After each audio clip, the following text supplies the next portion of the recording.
the most realistic online racing sim ever made. This is iRacing. Detailed laser scan tracks, fully dynamic real-world cars, and over 50 series to choose from. 6 online world championships offering over $100,000 in annual prizes. This is the original esport racing game. This is iRacing.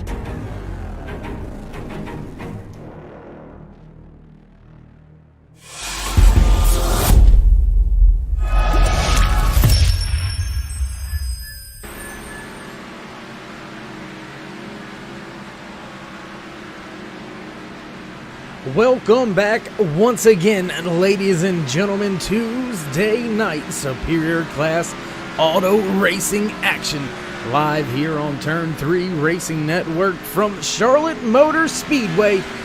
It's the World 300, and these drivers continuing to shake their cars down as we've reached about the 5 minutes remaining here in happy hour. A lot of drivers out there on track. We've got a pretty large field, upwards of 25 drivers gonna start tonight or attempt to start tonight's race. And as we get set to reach race number 4 here in season number 2 for Superior Class Auto Racing presented by Mug Root Beer, we're gonna throw it to your point standings. They look a little something like this. There you see Kason Plott sitting on top of your point standings. Plott was your race 1 winner, the opener here at Daytona International Super Speedway. Plott taking a win there. Bobby Hamilton Jr. not making it to a victory lane yet, but has had some solid finishes as he's right there in the second position in the standings. Hunter Kent walked away with a race win as well. He won in Las Vegas. And then Will Jones, Brian Mescal Jr., David Bradford, last week's race winner, sitting just outside of your top 5 in the point standings. But still a long, long way to go here in the season for the Superior Class Auto Racing drivers. And with that being said, gonna let you see what a little bit of the speed chart looks like right now in happy hour. There you see it, Kason Plott always fast at the top of the board once again. Channing Ballou, Hayes Booth, Hunter Kent, David Bradford, Brian Littleton, Chris Mathis, Bobby Hamilton Jr., Travis Smith, and Roy Hyde will round out your top 10 for the World 100 here in happy hour. 3.5 minutes remaining, and it's going to be a very, very interesting night, I should say, here from Charlotte Motor Speedway. Track not very hot, 80 degrees right now. Air temperature out here in Concord, North Carolina, about 77 degrees. So nice cool evening. These cars going to get a little bit more power with the cooler air. The track temp, the line is going to change a little bit. These drivers are going to throw down a ton of rubber on this track. So fuel strategy could come into play. Tire strategy could come into play. You just don't know how things are going to shake out. But, you know, a lot of drivers right there on the speed charts right now with each other all the way back. Let's see, first through 5th on the speed charts. There you see it. Brian Littleton just barely over 1/10 off of Kason Plott. So your top 5 within, thousandths of a second. Not hundredths, not tenths, thousandths of a second of each other. So that's not, I don't even know how you measure.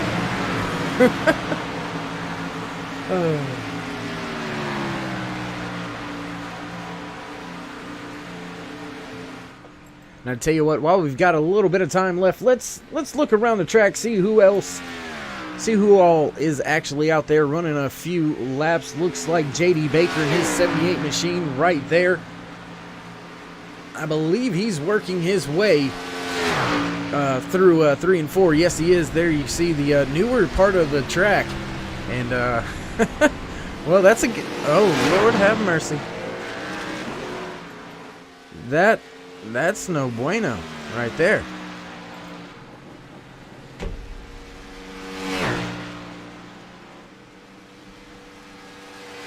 One minute remaining here in Happy Hour. Case and Plot still sits on top of the speed charts here in Happy Hour. Nobody looking like they're gonna challenge him. Channing Blue, actually, scratch that. He's rolling. He's trying to get a few more laps out of it. The speed just doesn't seem to beat there on the mile-an-hour speed charts right now, as Channing's only running about 183 miles an hour. JD Baker running at about 184. So there you see the mile-an-hour difference between the two drivers at two different portions of the track, running almost identical. Wow, I stuttered and couldn't even say that word.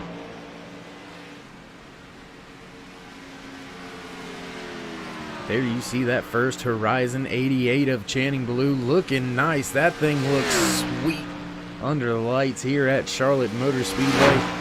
And this is probably one of my favorite tracks. It was a home track of mine for a very, very long time, a number of years. I resided down there in Kannapolis, North Carolina. If anybody's from that area, you know what Charlotte Motor Speedway is to a lot of the racing enthusiasts in that area, a lot of things around. And I tell you what, that's going to bring us to the end of Happy Hour. Qualifying set to start. There you see. Yellow comes out on Happy Hour. Green flag in the air for qualifying. Gonna see who hits the track first, and it looks like the 82 of Lauren McFadden. He's gonna begin his time lapse. Thomas McMullen also on track. Mickey Spear. Mike in the 74 right there on track as well. Ryder Struth also on track. First time seeing Ryder out there.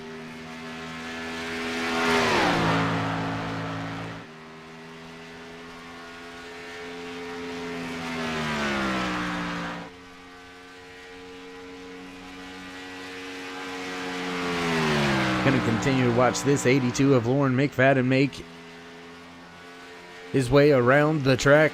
Right there, running about the middle lane. That's got to be a little dangerous, flirting with that outside wall. Oh, and I forgot to drop the green there. McFadden, there you see 179, 180. You'll see about 185 possibly on entry to turn one here. Oh, so close to it. Right there, about a half a lane off of the bottom. McFadden sitting on top of the provisional pole right now, but a lot of drivers still yet to go. Bobby Hamilton Jr. has hit the track. Hayes Booth also has hit the track. Mickey Spear gonna slot in fourth now, dropping to fifth. As McFadden comes around, hugging that blue line right there. Got to be careful not to get an X. Shuts it down. Gonna stay. No. Only good enough for a second now. We'll join the 13 of Bobby Hamilton Jr. It says the 13, but I believe he's got the 25 on the side of his machine, and we're going to continue to watch him make his way around here in this Whoppers Ford.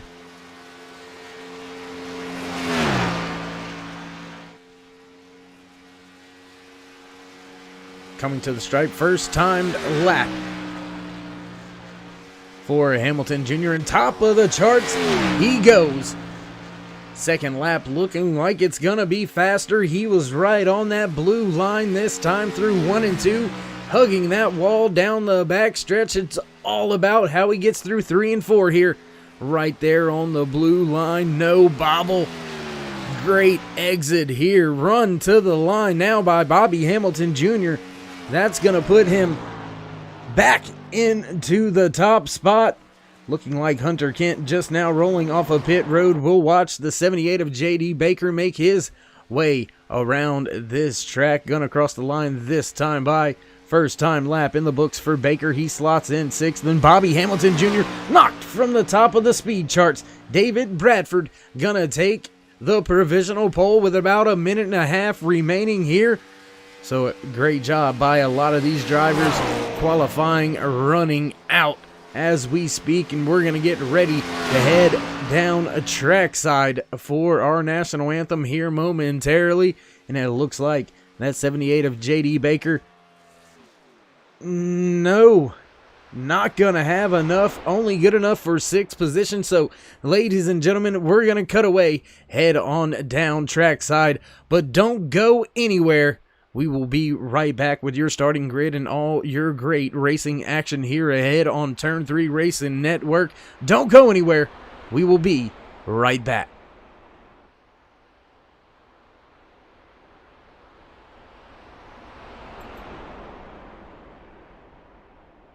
Under the light, what so proudly wailed at the twilight's last gleaming, whose broad stripes and bright stars through the perilous fight o'er the ramparts we watched were so gallantly streaming, and the rackets regular, the boats bursting in air, gave proof through the night that our flag was still there. Oh, say does that star-spangled banner yet wave o'er the land of the free and the home of the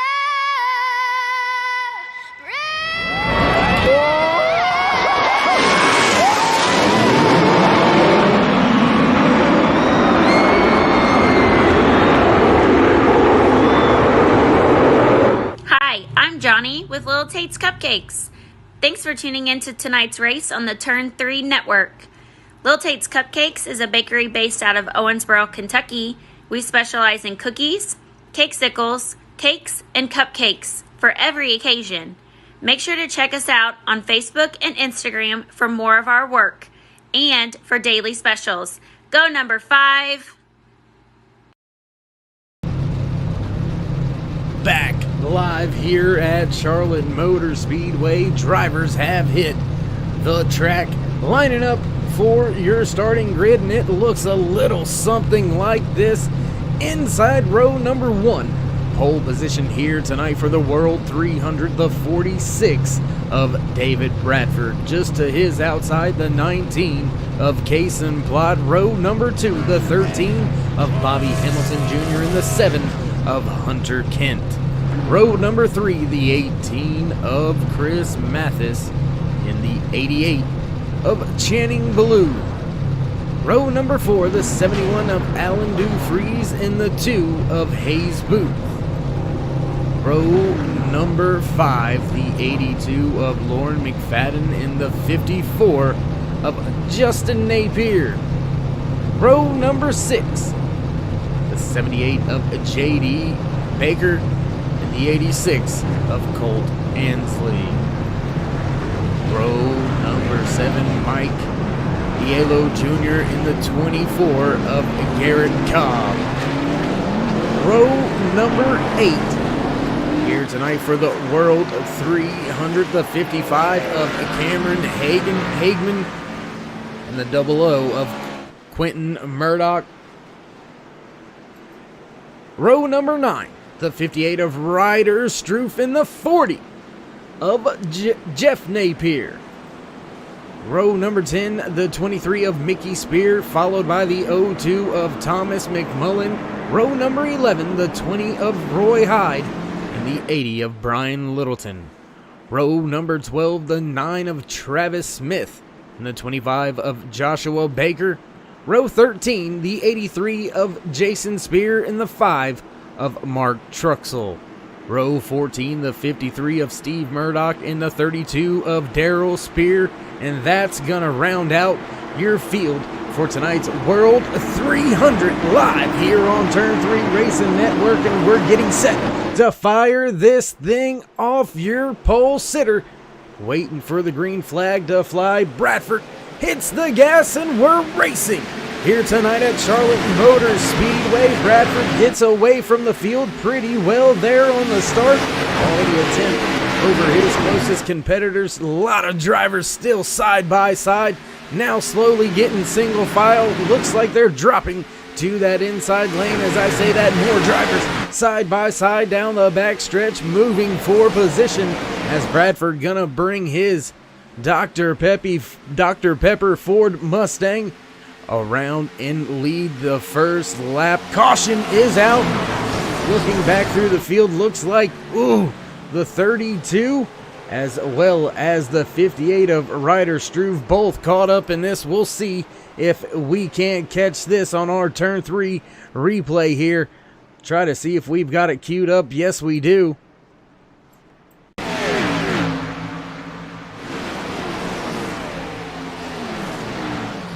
There you see the 32 going into the corner. Everything looks okay. Trouble in front.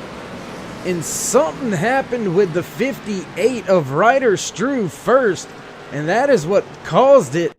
We'll take one more look. He got into the wall, off of it sideways. A few cars hit him, and then catastrophic damage there for the 32. Fast repair going to be needed very early here in Charlotte. And we will now rejoin the race live as David Bradford continues behind the pace truck here at Charlotte Motor Speedway. And love to see that Chevy Silverado up there leading the field. Just my personal preference over the Mustang, but we won't get into all that. That's neither here nor there.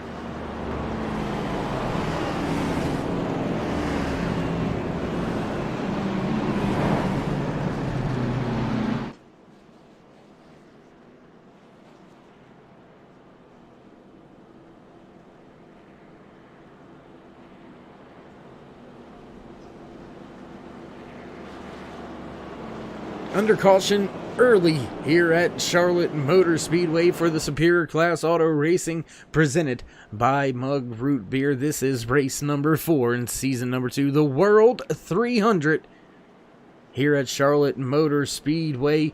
200 laps, just about 300 miles, 291 to be exact.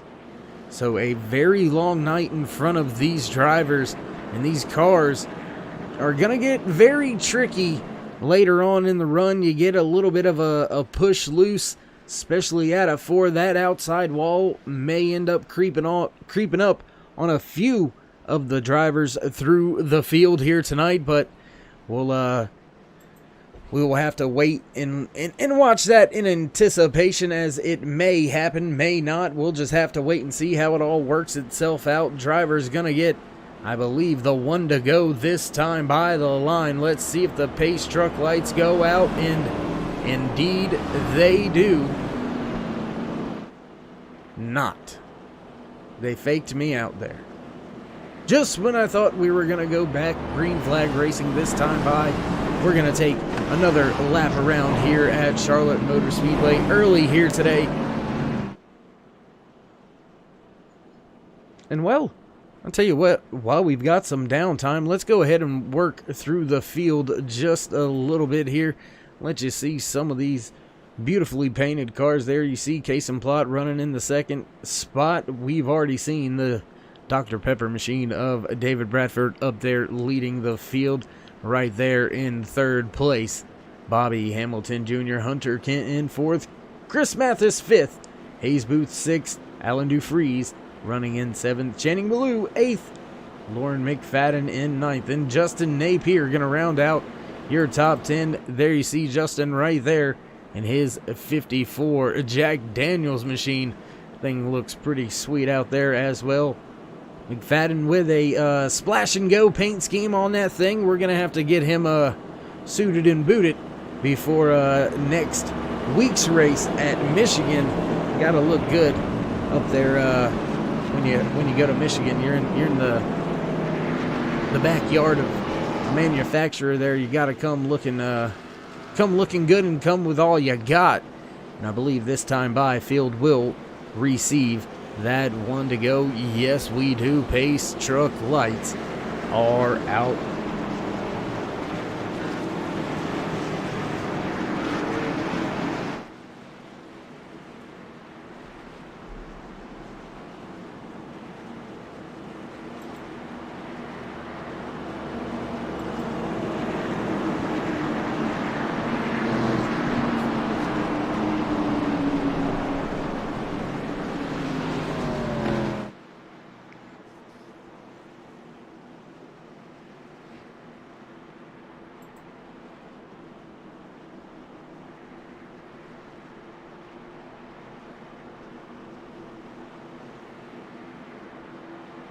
Halfway down the backstretch, working lap number 5 out of 200. Caution for the first time, and these drivers have gotten doubled up. They're starting to get right on each other's bumpers. We're set to get this thing fired back off as we take lap number 6.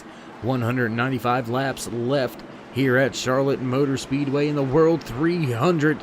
For Superior Class Auto Racing, presented by Mug Root Beer, the Chevy Silverado gonna make that left-hand turn and we'll get back. Green flag racing once again. Down and away it goes. Bradford with it in hand. And he's gonna hit the gas and fire off. Good start there by Bradford. Looks like most of the field cleaning away on this start. They're all going to cycle in and through.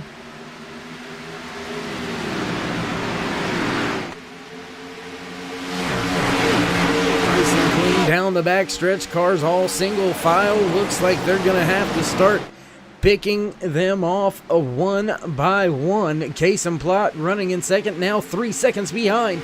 David Bradford opening up to a very quick lead. Bobby Hamilton Jr. looking to the outside. My goodness, did you see the train of cars? And now Bobby Hamilton Jr. stuck on that outside lane, getting freight trained almost, or if you will here. There you see him still stuck. Look for him to try to slot in right there behind that 88 of Channing Blue. There he goes. Went from running in third all the way back to 7th. It just seems like you're just falling forever through the field. It's almost like it's never gonna end. Well, it looks like it's never gonna end. We can continue to look back through this long train of cars here in the field. There you see him still. Just tons of, whoa, big moment there for the 74 of Michaelo Jr. Almost getting, whoa, there is Case and Plot, I believe. No, that is Chris Mathis in the 18. Trouble for Mathis. No contact made with any other cars, just a loose moment, I suppose. Falling through the field now, that's going to put Case and Plot still behind your race leader, David Bradford, running just in front of Hunter Kent. There you see him. Channing Blue right on his tail. Hayes Booth just in front of Bobby Hamilton Jr. running in 6th. J.D. Baker, nice to see him inside the top 10 early here tonight. Justin Napier in that 54 machine is going to round out your top 10 as they run leaders. In a little bit of trouble here because it's very early in this run, and Bradford has already stretched it out to just about a half a second. There you see him just out of the picture. Oh my. Apparently it didn't like whatever view that was.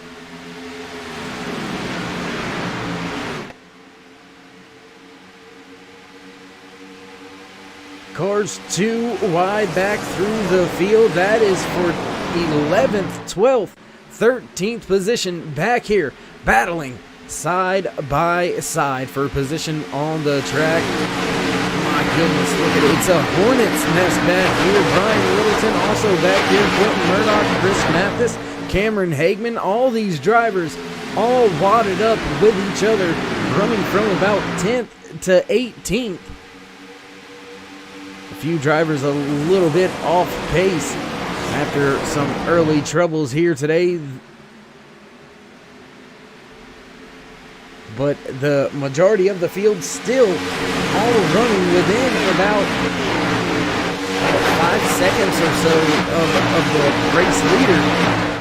So a heck of a job very early out here by all of these drivers in the Superior Class Auto Racing by Mug Group here, live here on Turn 3 Racing Network. We are watching the 86 of Colt Ansley as he's trying to break his way inside the top 10. Almost a moment there with Justin Maypier, who is running in that 10th position.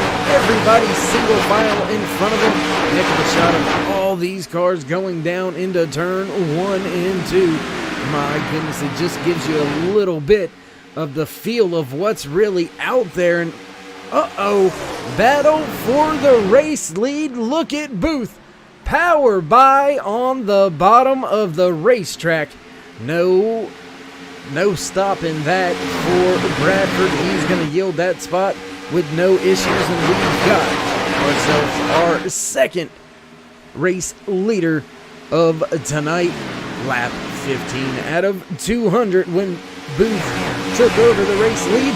We'll see how long he can hold on to it. We've still got side-by-side battling going on back there around the 10th and 11th position. Oh, the 71 almost into the wall. Big time moment for Alan Dufries. Is he able to keep it going? Yes, he is. A lot of drivers gonna freight train on by Dufries. And gonna keep our eye on another driver that was having some trouble. Seems to have righted the ship since that 18 of Chris Mathis. There you see him right on the rear deck lid of Colt Ansley coming through 3 and 4. So I believe it was just a little bit of a slip up, a little bit of a moment. Had to check up, get way out of it. He dropped through the field, and now Mathis on a tear in his 18 machine back up to the front of the field.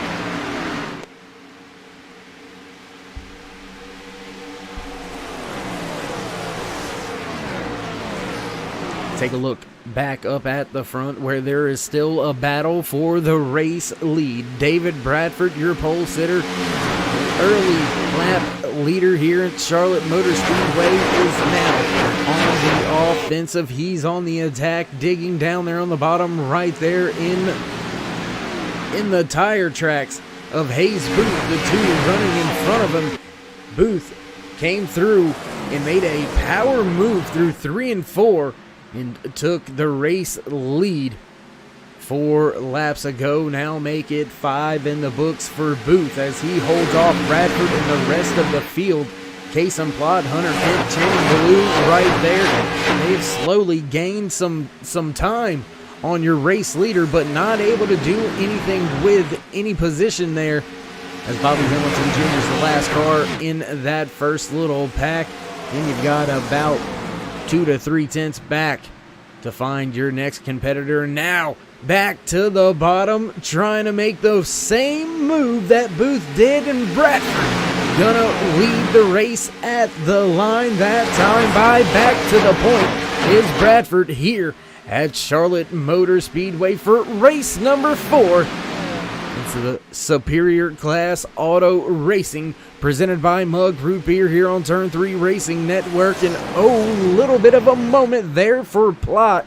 We seen sparks flying as that 19 machine made a little bit of contact with the right side of the car with the wall. No harm, no foul. Doesn't look like a little bit of a I don't want to call it a Darlington stripe because we're not at Darlington, obviously, but a little bit of a kiss here from Charlotte Motor Speedway, the Queen City. As long as you just get a little bit of a kiss, I don't think it's going to be that bad. It's when she wants to grab a hold of you. That's when you've got the problem here at Charlotte Motor Speedway. No problem for your pole sitter, David Bradford.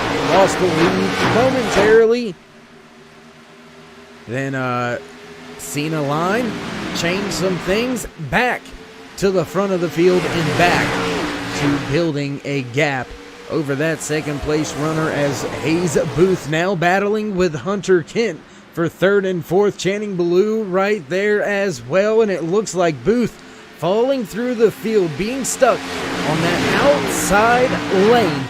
No help, just dropping through the field right now. He's going to go from leading this race now back to fifth, make it sixth, gonna be seventh if he's not careful.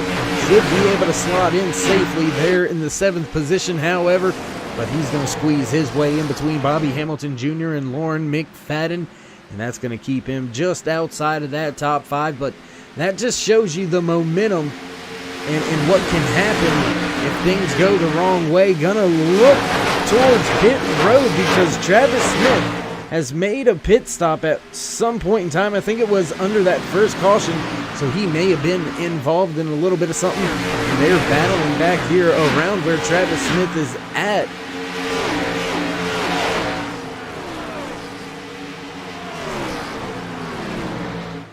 There you see Smith on the bottom trying to get by Thomas McMullen. That is for the 12th position. Roy Hyde in the double O just behind him. Another three-car battle. After that, Justin Napier, Alan DeFries, Cameron Hageman right there as well. Look at this battle unfolding. Alan DeFries, remember, almost into the wall a handful of laps ago. A good recovery, but he has got a long way to make his way back up towards the front of the field where he was running, currently sitting in the 16th position. Back at the front, that battle for the race lead has not went away one bit. We continue to stay green flag racing here after an early caution. Charlotte Motor Speedway, these Superior Class Auto Racing drivers have been putting on a heck of a run since then. Nobody with any issues on the restart. Nobody with any big moves down into turn one. Everything seeming calm on these restarts, but we gotta know. Race trends have showed with late race cautions. Cautions breed cautions. And things get to be a little bit crazier in well, we all know how it goes. We'll just leave it at that. No need to elaborate. But at the front, three-car breakaway now as Bradford, Plott, and Kent begin to gap Bobby Hamilton Jr., Channing Blue, Hayes Booth, and Lauren McFadden. You can see right there in your screenshot a distinct separation between your top three and the 4 or 5 cars that are lined up just behind them. There you see Bobby Hamilton Jr. and Channing Blue almost in like a little 2-car tandem right there in front of Hayes Booth and Lauren McFadden. And then you've got another gap back to the 78 of J.D. Baker. Chris Mathis, Brian Littleton will round out your top 10.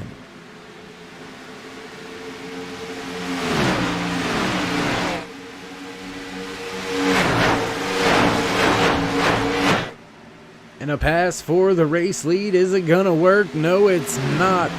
Case and Plott trying to make it work down there on the inside lane. Not going to make it work. Bradford's going to pull back in front heading into turn 3. Will Plott try it again? And as he did that, that allowed Bobby Hamilton Jr. and Channing Blue to make a little bit of ground up. They still find themselves right about a half a second behind this 3-car pack. Still battling at the front now. Plott back to the bottom. Does he pull the slide job? He's clear. Will he do it on the exit? Yes, he will, right in front of Bradford. Bradford now back on the offensive, running in the second position. Will he try a crossover? No, he doesn't. Stays right where he's at, right where he's running. Seems to be happy and content. Maybe gonna run a few laps here and then go back and try to snatch that lead away as he already did one time this morning. No, Hunter Kent now looking to the inside of Bradford in 1 and 2. Half a car between second and third place as they work their way off of 2. Now back single file down the back stretch into turn 3. Hot on the trail of your new race leader, Case and Plott, and that 19 machine at the front of the field, and he is looking to break away. Do want to mention Hayes Booth has fell from leading the race all the way to 7th place after his little scrum and incident. But Chris Mathis, big mention to this driver right here in the 18. He had a big time moment. Slid way back through the field, almost all the way back into the 20s, and has since driven his way back up inside the top 10, now running in the 9th position, hot on the trail of that 78 just off in your foreground. Then Hayes Booth right there in front of him. Brian Littleton sitting back in that 10th position. He's got Travis Smith, Colt Ansley right there battling for position behind him. Thomas McMullen, Alan Dufries, Jason Spear, Justin Napier, Quentin Murdoch, Cameron Hagman, and Daryl Spear gonna be the last drivers running in your top 10, your top 20. I apologize.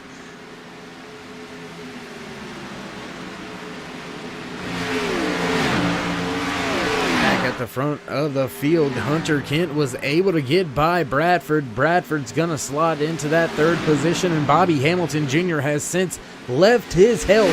He has left Channing Ballou out to dry. Channing right back there, kind of in no man's land. Bobby Hamilton Jr. may be able to sniff a little bit of that draft out. And I tell you what, while we're talking about it, we'll jump on board now here with our Turn 3 on-board camera at Charlotte Motor Speedway, riding with the 13 of Bobby Hamilton Jr. as he makes his way off. A little bit of a moment out of the gas there for Hamilton Jr. He's going to right the ship and try to run these drivers down, but that is a great look overhead and off the front of Bobby Hamilton Jr.'s Whopper Ford Mustang, running in the 4th position here from Charlotte Motor Speedway for the World 300 Superior Class Auto Racing, presented by Mug Root Beer, here on Turn 3 Racing Network, only on the greatest simulator in the world, the world's #1 racing simulator, iRacing.com. If you haven't went to iRacing.com yet and checked it out, I tell you what, you need to head on over there. A lot cheaper and easier to buy, flip, wreck, just have fun, tear it down, and do it all over again. Here on iRacing.com, all tracks, cars scanned for laser precision, physics and dynamics, very realistic. And I wonder why it has that little bit of a moment there. That's Casey Plot with some trouble. Hunter Reynolds right there on that rear deck lid, trying to get up there and take that top spot away. My goodness, one heck of a battle here at the front for the top spot, and just in front of them, I believe that may be the 53 of Steve Murdoch, in danger of going a possible lap down here early at Charlotte Motor Speedway. But these 3 drivers not giving an inch. They're still going at it. We're going to jump down on board now with the 7 of Hunter Kent. Whoa, big moment there for Plot. Kent gonna dig to the bottom.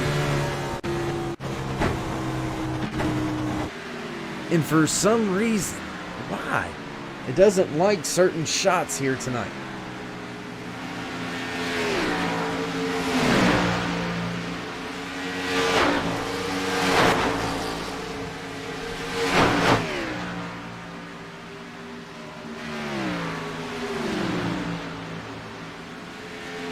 Back off of turn 2, down the backstretch, heading into turn number 3. Kason Plot leads Hunter Kent.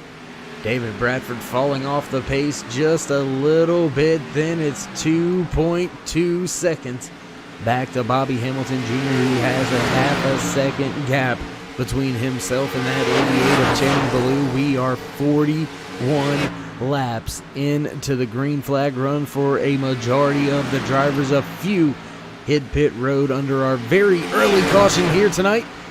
They've got about 39 laps on their fuel and tire, so look for these drivers to start. Oh, the 34 into the wall. No, that is the 24, I do believe, actually into the wall there.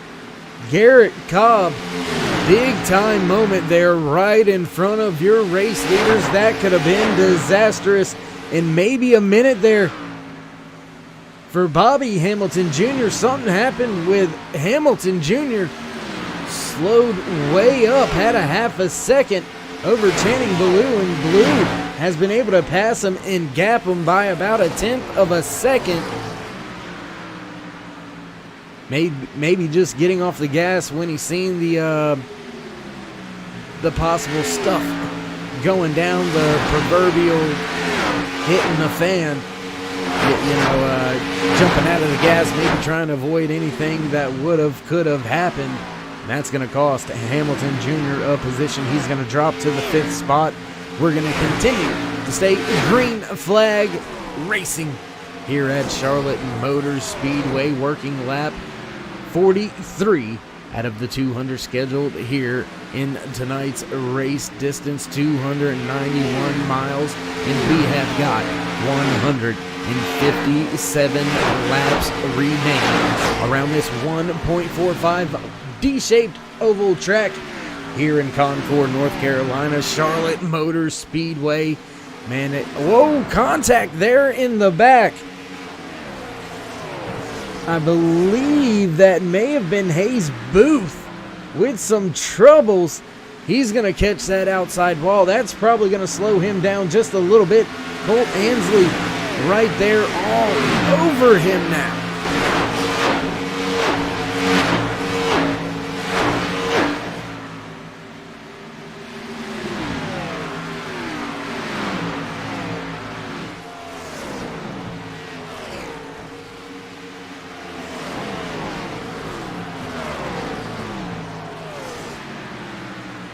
Still a side-by-side battle with Colt Ansley, Chris Mathis, and Hayes Booth.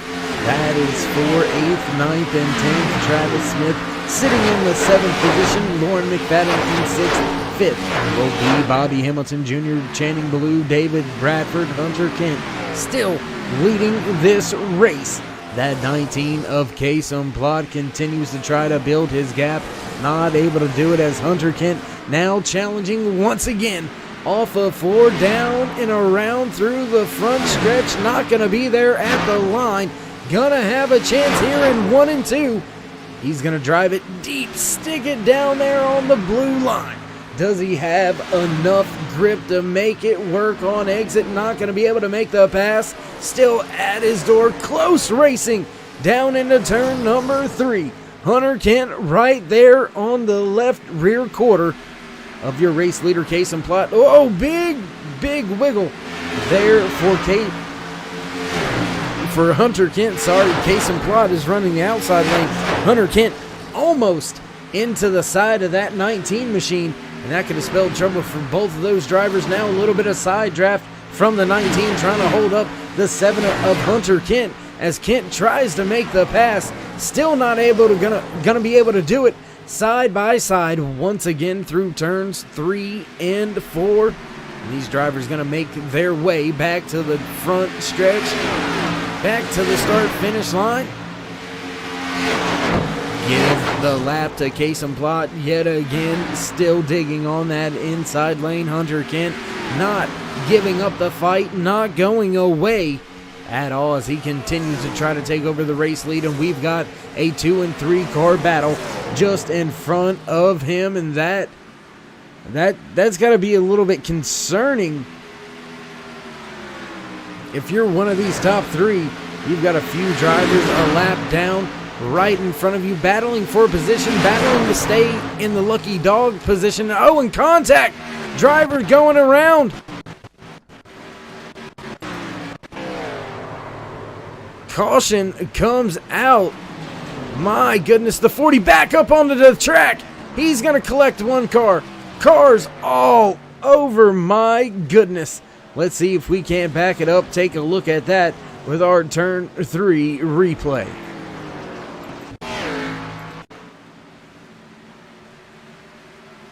There you see the contact, and then it just kept on.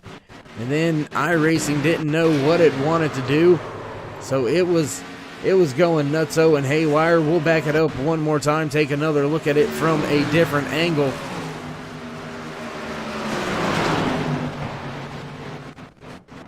And even from that angle, you can see iRacing just not liking something to do with everything tonight. Not sure what it is, but iRacing just not liking that camera.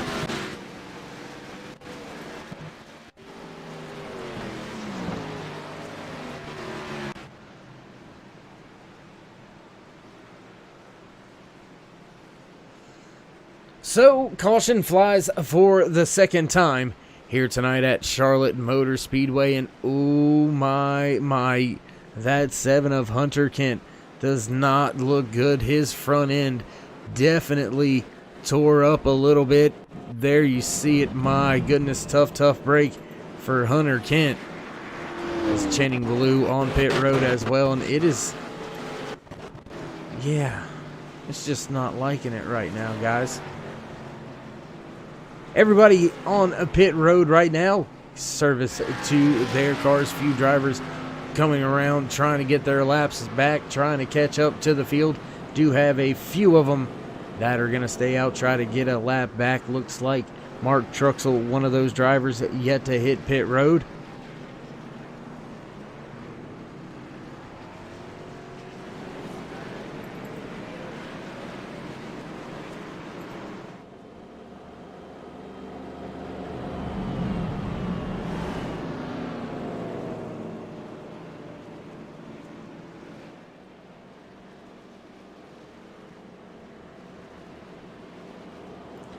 Bobby Hamilton Jr. after his pit stop gonna stay out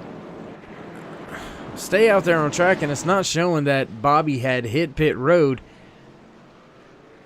So while we continue to wait to see what the pace car is gonna do here, we're gonna step away for just a brief moment for a quick commercial break. Don't go anywhere. We will be right back.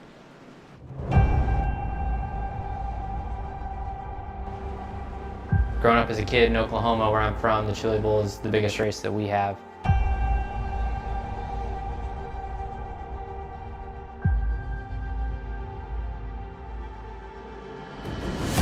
The Chili Bowl has kind of been my favorite race of the year.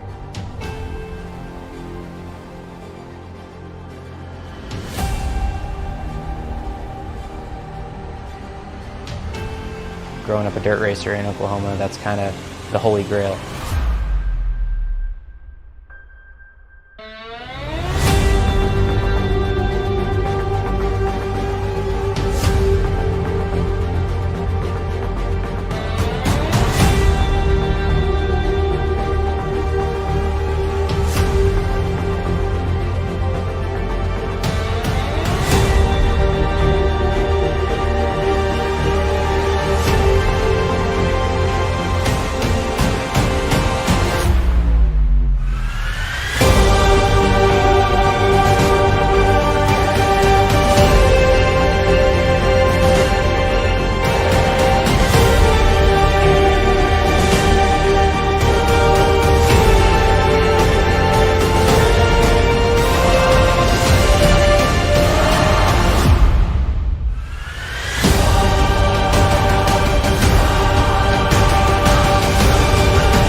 Hi, I'm Johnny with Little Tate's Cupcakes. Thanks for tuning in to tonight's race on the Turn 3 Network. Little Tate's Cupcakes is a bakery based out of Owensboro, Kentucky. We specialize in cookies, cakesicles, cakes, and cupcakes for every occasion. Make sure to check us out on Facebook and Instagram for more of our work and for daily specials. Go number 5.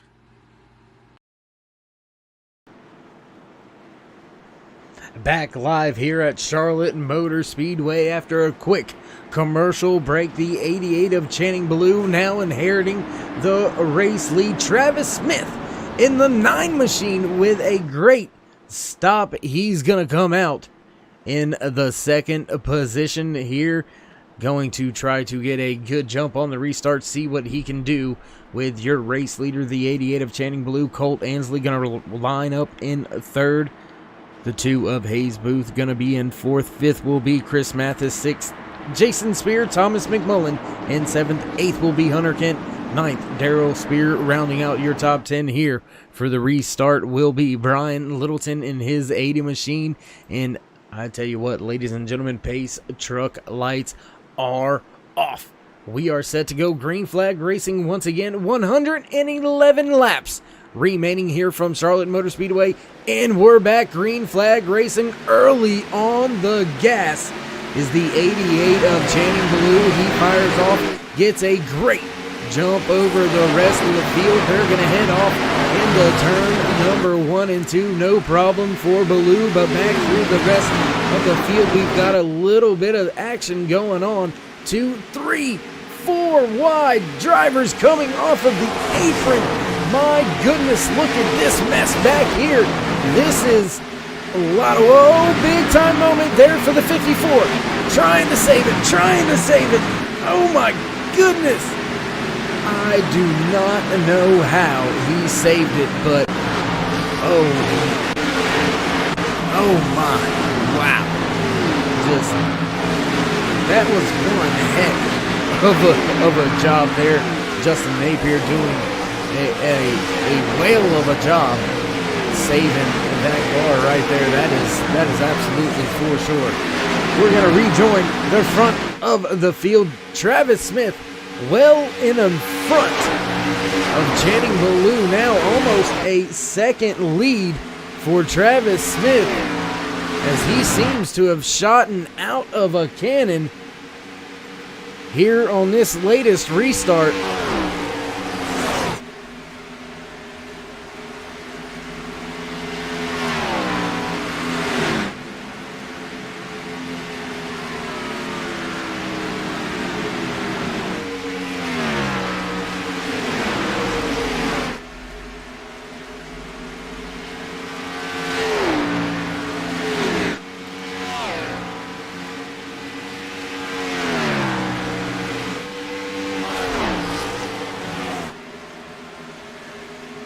Travis Smith now with a 1.5 second lead over his closest competition. So we will jump back through the field. Here we see a battle now for third, fourth, fifth position. Travis Smith, Colt Ansley. Chris Mathis, Colt Ansley, and Channing Blue. Travis Smith are leading the race at this point in time. Brian Littleton trying to sneak up there as well, running in the 8th spot. Joshua Baker, heck of a job in his 25 machine. There you see him splashing go that mint chocolate chip and white vanilla cream. 25 machine looking rather smooth. Smooth and simple. Getting the job done, running inside the top 10. Daryl Spear and the 32 right there behind him. He's going to round out that top 10. Alan Dufries with a great recovery. He finds himself back inside the top 10. Bobby Hamilton Jr., after a mistake on pit road, he finds himself with a little bit of trouble running in the 13th position. David Bradford, early race leader, trouble since then, running in the 13th position as these drivers make their way back around the front stretch. Quentin Murdoch right there as well. Gonna have to keep an eye on that one right there for that to happen, but nonetheless, we continue to stay green flag racing here at Charlotte Motor Speedway as we work lap 61 out of the 200 scheduled in tonight's race. Distance 291 miles around this 1.45 1.45 mile D-shaped oval track, and there you see the fast Fords of Bradford and Hamilton Jr. battling with each other. A little bit of a moment there for Hamilton Jr. He's going to lose some time in some spots. Looks like he's going to lose the position not only to Mickey Spear, but possibly the 00 of Roy Hyde. who is also running down there on that bottom lane, the 82 of Lauren McFadden right there as well. You see the lights flickering a little bit in the background here at Charlotte Motor Speedway. Maybe some troubles and issues. Maybe they forgot to connect some wires as well.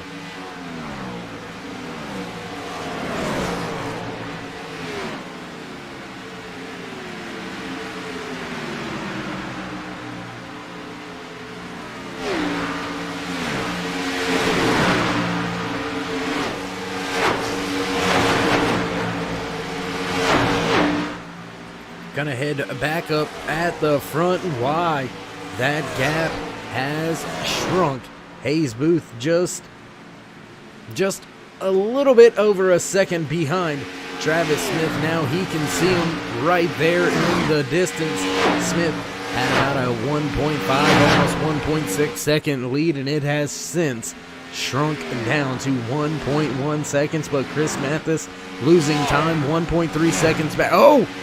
And around goes Alan Dufries, I believe. Yes, it is. Dufries with some trouble. He's going to drop way through the field as caution now finally going to come out. We're going to take this back one time. Take a look, see what happened with our turn 3 replay.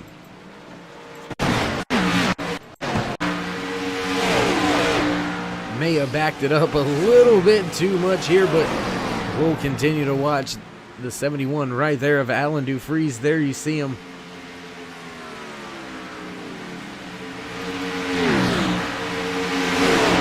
Everything seems to be fine and dandy right now. 2-3 wide, little bit of contact again with the 25, and around goes Dufries. We'll take one more look at that from the blimp. After one more look at it like this, there you see it, a little bit of net code on that second tap there. Let's see if we can't get the blimp cam up here. We'll back it one more time just for good measure here. Looked like there may have been a little bit of net code action involved. Definitely contact there. Yeah, tough break there for Alan Dufries and his 71 machine. He's got it rolling though as we rejoin the field as they make their way down the pit lane. Service to, I would have to say, all of the vehicles on the lead lap, as fresh tires are definitely a premium, especially at a track like Charlotte Motor Speedway. So you could look to see drivers hit pit road anytime the caution flag flies. Travis Smith gonna win the race off of pit road, continue as your race leader. Do have a few drivers right there in front of them, maybe looking to stay out, get one lap back, or they may possibly be pitting this time by. Want to do a little bit of the house cleaning here for Superior Class Auto Racing, presented by Mug Root Beer. It's the World 300, live here from Charlotte Motor Speedway. 28 drivers took to tonight's starting grid. We've still got 27 drivers out there running. The 55 of Cameron Hagman has had to call it quits. He's going to find himself behind the wall, pushing the car into the hauler. Tough break for Cameron. Ryder Struve with some trouble as well. Garrett Cobb with some trouble. We've still got 25 drivers on the lead lap. So it is still anybody's game here, as we've got 133 laps remaining. 68 already in the book. We're close to the halfway point here at Charlotte Motor Speedway, and that's when the levels pick up. That's when the intensity rises, and that's where the lack of focus can sometimes come into play.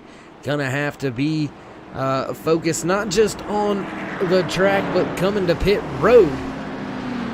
So don't forget, if we get the green flag pit stops, what could happen and what could occur. You never quite know if somebody's going to get loose and slam it into the inside of pit road wall coming into the entry. A little bit different entry than before, especially because of the new Roval section of the track. It kind of reconfigures the eye on the entry. The entry isn't necessarily any different, but the way it looks when you are entering looks completely, I was trying to find a better word than completely, but looks completely different than what it ever did before.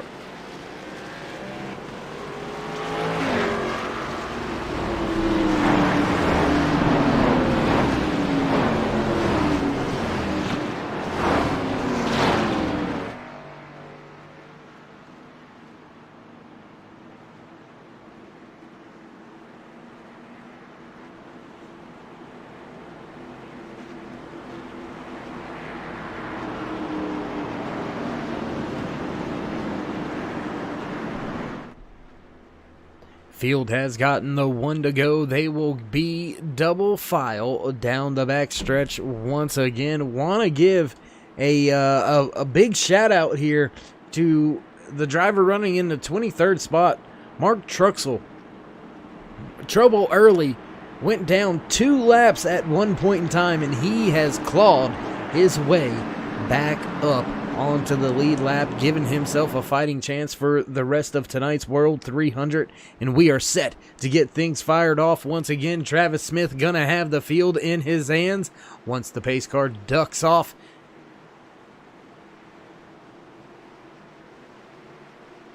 When will the 9 go? Will he wait? Will he go now? Green flag in the air, and we are back racing here at Charlotte Motor Speedway. Smith catching the field sleeping, but you gotta watch out for this field to accordion back to you.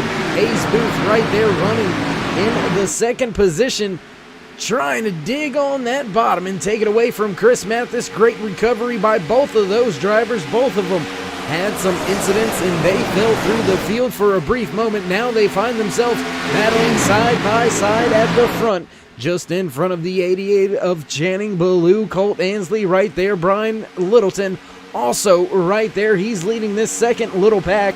That is 6, 7, 8, 9, 10. All right there running with each other. Caution out on the track once again.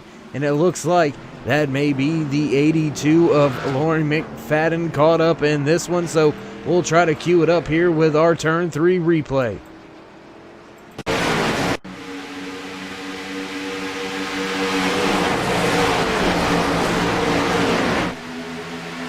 Everything looks all right at this point in time. Comes off a 4 through. Ooh, the car just unloads a little bit and never able to quite catch it. Ooh, no contact. Ooh. You've got to be holding your breath for that, and we'll take a ride here with them on board for this slide. And there you see the car just gets light. And once he hit that the fake grass right there, he's still along for the ride. And I'm sure he was holding his breath as well. Heck of a job to get that car wound up before any contact with anything.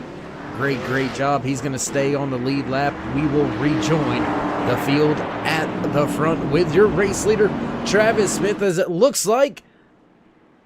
No, I thought most of the field was going to come behind him. Looks like we've got some scattered pit strategies. So I tell you what.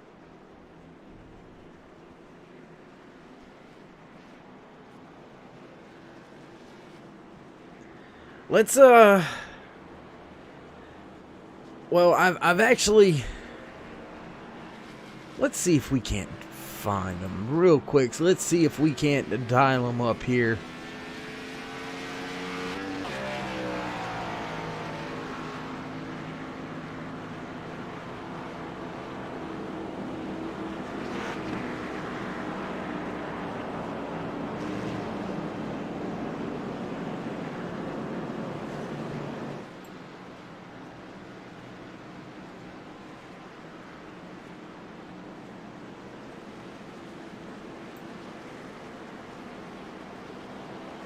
trying to make sure we get the right channels and everything in before we try to get a hold of them. Pace truck lights are on. We're going to see if we can't dial up that 9 of Travis Smith. Is Dave in the booth? You got a copy? I got you. Go ahead. Well, man, you took the race lead there off of a pit stop after a caution. Able to, well, actually, you took it before that during the green flag run. Able to maintain it through the pit stop under caution. Staying out this time. Whose call was that, yours or the crew chief? Well, I didn't know we had 6 laps. I thought it was less than that. But the crew chief just said it was 6, counting the out laps. So about 4 laps there. 2 under green, so we should be all right here. I'm hoping the clean air is a big deal here. But, man, you know, whatever happens from here, that was fun, dude. When we started 22nd and made a pit stop after the first caution, went back to dead last on the field and drove all the way up in the top 6, I think, Aaron, before that wreck at the end of the stage. Boy, that was a lot of fun. That it was, man. Fun to watch up here from the booth as well. So, Travis, great job out there so far. Before we let you go, so you can talk strategy with your teammates and crew chief, would you like to give any shout-outs, thank yous, love yous? Yeah, Dirty Air Racing, Dirty Air Nation, 946 Designs. If you need a paint job, holler at me. Let's see, Mason Dixon, Dryden, Caravan Trailers, and Turn 3, Dark Side Dave Entertainment. There you go. There you have it. Some words from your current race leader, Travis Smith. And as he's mentioned, we'll throw it up here. A little bit of his driver in race facts for tonight. Started all the way back there in 23rd. Worked his way all the way up to the top spot. So a great run out there so far by the 9 of Travis Smith and his crew, getting the job done so far. But it is far from over with, far from settled. We have still got 126 laps remaining in tonight's race, so anything can happen. It is still anybody's game. Field gonna begin to get a double file. We'll get set to go back green flag racing with 125 laps remaining in tonight's World 300 here for Superior Class Auto Racing, presented by Mug Root Beer. And speaking of Mug Root Beer, I've been talking for a while. Mouth's a little dry. Do forgive me for the noise, but nothing like Mug Root Beer when you got a little bit of a dry mouthedness to deal with. I don't even know if that's a word, but I've heard Darrell Waltrip make up his own, so I just made up mine.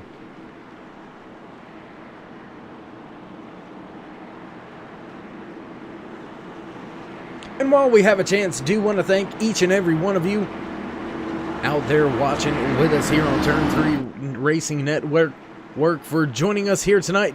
I know I surely appreciated David Worrell up here in the booth calling all the great action by these great drivers out here on track tonight.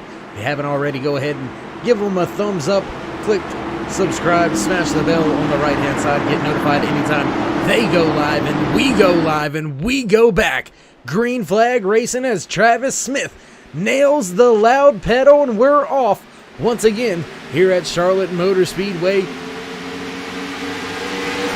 Field staying doubled up as Brian Littleton surging from 4th position all the way up into the 2nd spot as he passed Hunter Kent and Hayes Booth on that restart. Now Jason Spear looking to the inside as well. In the front of this field is starting to look just a little bit different as we get a little bit later in tonight's race. The 80 of Brian Littleton right there on his Dirty Air Racing teammate Travis Smith. Their other teammate Roy Hyde back through the field just a little bit, sitting in the 15th position. Hunter Kent, Hayes Booth battling right there, 3rd and 4th. They've got Jason Spear, Bobby Hamilton Jr. right there in tow. Justin Napier also right there heading through the tri-oval, the front stretch. I still struggle. A lot of people call it a quad oval. I still call it a tri-oval. So, you know.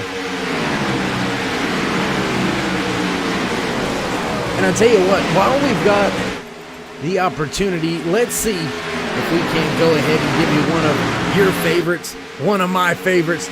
Let's go down trackside, cut the mics, do a little bit of Turn It Up.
Man, oh man, love it when we get to bring you those shots from the track with our Turn 3 Turn It Up here live from Charlotte Motor Speedway. We continue to stay green flag racing, but up at the front, there has been a changing of the guard. Travis Smith back to third position. Now Hayes Booth made his way by Brian Littleton in the 80. Also made his way by, so new race leader of the night, Brian Littleton in his 80 machine, trying to take that Michelob Ultra chromed out. And that thing, I don't know if it's safe to say about a car, but that chromed out red and blue scheme, man, that thing is a little bit on the sexy side.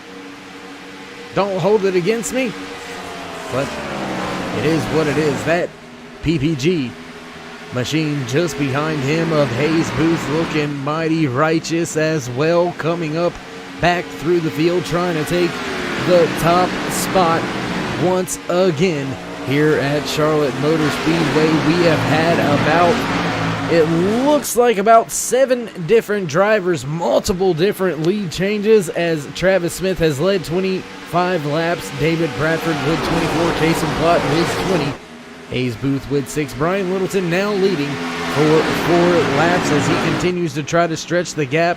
Travis Smith now looking back to the inside of the two of Hayes Booth as they battle for the second position just behind your race leader, Brian Littleton.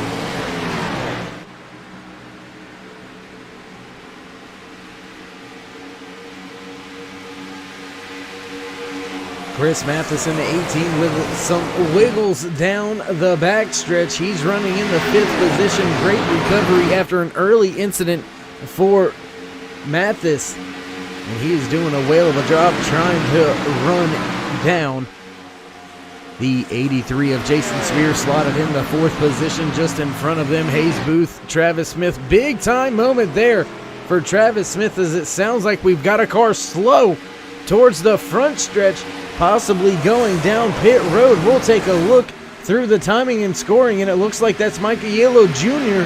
taking his 74 machine down pit road. He is very, very slow, 45 miles an hour down pit road right now. So Mike and that 74 machine gonna go behind the 8 ball just a little bit further here tonight, already 4 laps down with some trouble as we begin to work our way into lap 89 out of 200 in tonight's scheduled race distance for Superior Class Auto Racing, presented by Mug Root Beer, live here on Turn 3 Racing Network. It's the World 300 from Charlotte Motor Speedway. The 80 of Brian Littleton still leading the field.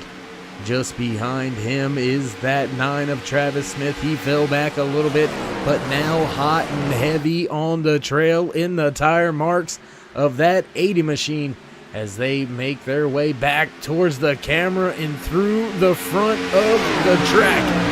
Back towards turn number 1. Smith hot on the trail. He's trying. He's giving them every look, inside, outside, not able to make the pass just yet. We've got a 2-car battle for the lead. Side by side.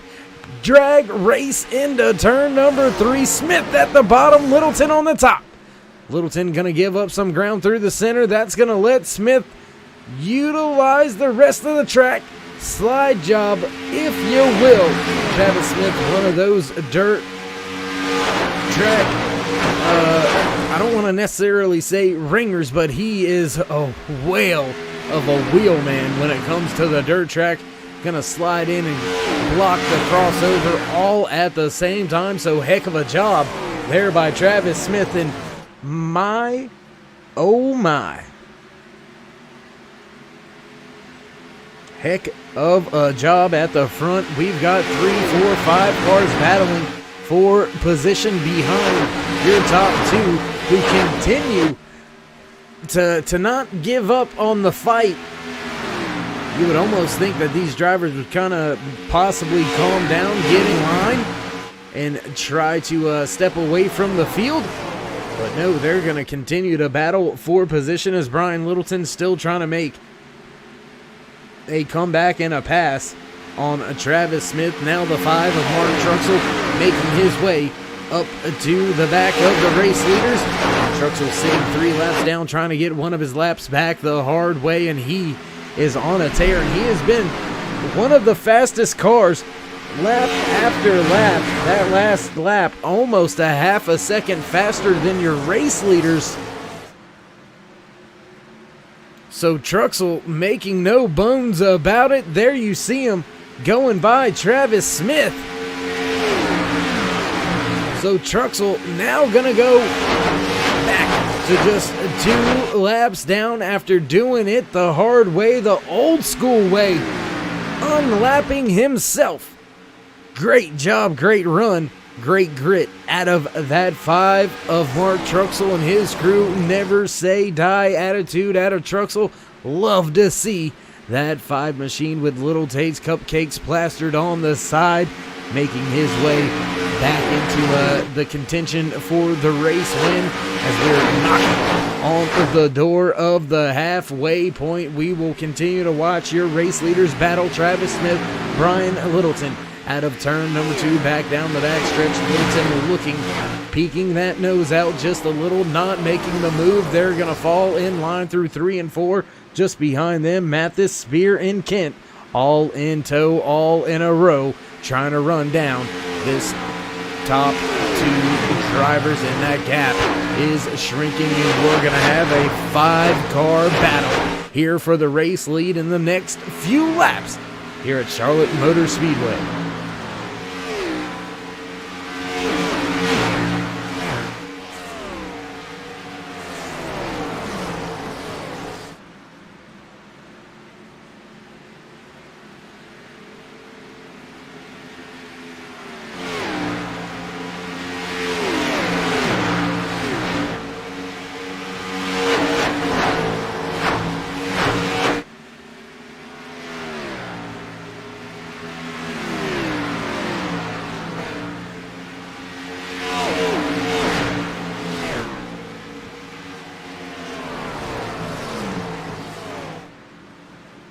As we continue to stay green flag, Travis Smith's now starting to open up a small gap. Now the gap is starting to grow once again between themselves and the drivers just behind them. And oh no, what has happened to Chris Mathis? Chris maybe some internet issues. He has completely disappeared from the track. Not sure what happened there with that 18 of Chris Mathis, as he's going to be in trouble of losing some laps. And yes, it looks like from our production standpoint, it looks like Chris Mathis has had some we'll call it technical difficulties. The ECU has went awry in that 18 machine, and that's going to relegate Mathis not one but more than likely a handful of laps down, and we'll have to wait and see if Mathis is able to make it back to the track or not. But meanwhile, Travis Smith and that 9 machine continues to lead this race. 35 laps in the book now for Travis Smith, as we are right on the cusp of that halfway point. This time by, we'll have 100 laps remaining halfway here tonight in the World 300 from Charlotte Motor Speedway for Superior Class Auto Racing, presented by Mug Root Beer. Small 2-car battles. Caution out on track. Looking through the field to see what has happened, and it looks like that is the end of stage number 2 here tonight from Charlotte Motor Speedway. So Travis Smith doing a heck of a job keeping the top spot here at the end of stage number 2. His teammate right behind him, Brian Littleton. Hunter Kent going to be third. Jason Spear, Hayes Booth, Bobby Hamilton Jr., Roy Hyde, David Bradford, Cason Plott, and Colt Ansley will round out your top 10. Here as the caution flag flies to end stage number 2. We will reset the field. Drivers will make their way to pit road. Well, I would assume they would all have at least 35 laps on their tires and fuel, so they'll reset those, get themselves back out there on the track, and we will wait to see who comes out with the race lead, if there's any gamblers or not. And until then, we're going to step away for just a brief moment. Once again, let these drivers do what they do down on pit road, as it does look like, yes, absolutely, all the lead lap cars going to be coming down pit road. So we're going to step away for just a brief moment. Ladies and gentlemen, don't go anywhere. We will be right back.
Welcome back once again. Thanks for rejoining us here on Turn 3 Racing Network. I am David Whirl up here in the booth bringing you all the action from the track provided to you by the Superior Class Auto Racing, presented by Mug Root Beer here on iRacing.com.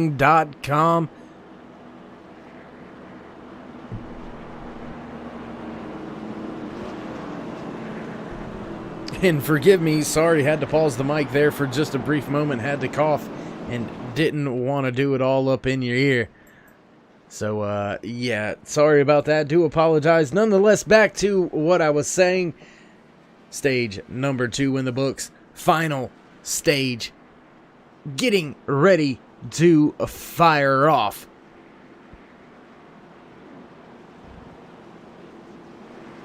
As we are just under the halfway point here tonight from Charlotte Motor Speedway, Travis Smith will lead the field back to green, and it looks like Hunter Kent will line up just to his outside. Jason Spear will be in third, Brian Littleton in fourth, Hayes Booth fifth, Bobby Hamilton Jr. in sixth, seventh will be David Bradford, eighth Roy Hyde, Colt Ansley in ninth, and rounding out your top 10 for this latest restart will be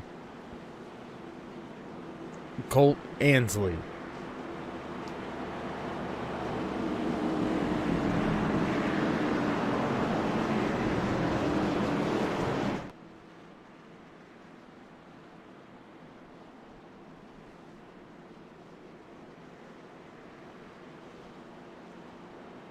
Do want to give a big shout out to all the sponsors here at Superior Class Auto Racing: Mug Root Beer, Red Dot Storage, First Horizon, Whoppers, as well Cameron Hagman Photography, Little Tate's Cupcakes. If I am forgetting anybody, please don't hold it against me. Got a lot of things on my mind, and I can't remember everything all the time, and that's just kind of how it goes with Darkside Dave, you know. Sometimes I should be Dave in the Cave instead, but Travis Smith right there, digging on the bottom. Green Flag Racing once again, here from Charlotte Motor Speedway, down and away, and a Hunter Kent gonna be on the trail this time. After this latest restart, Jason Spear with a great restart. He's going to stay in the third position. Bobby Hamilton Jr. with a great restart. He's going to be in fourth. Brian Littleton stuck on the outside, now in fifth, in danger of losing another spot to the 2 of Hayes Booth. Now that is going to be Booth's spot as he slots himself into the 5th position. Hunter Kent still on the trail but not making any headway on that 9 of Travis Smith.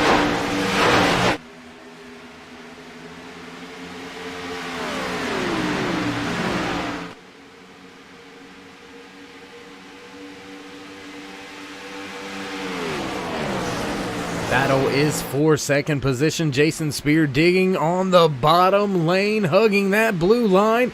Gonna make the pass for second. He's gonna make it work at the stripe, put Spear into second.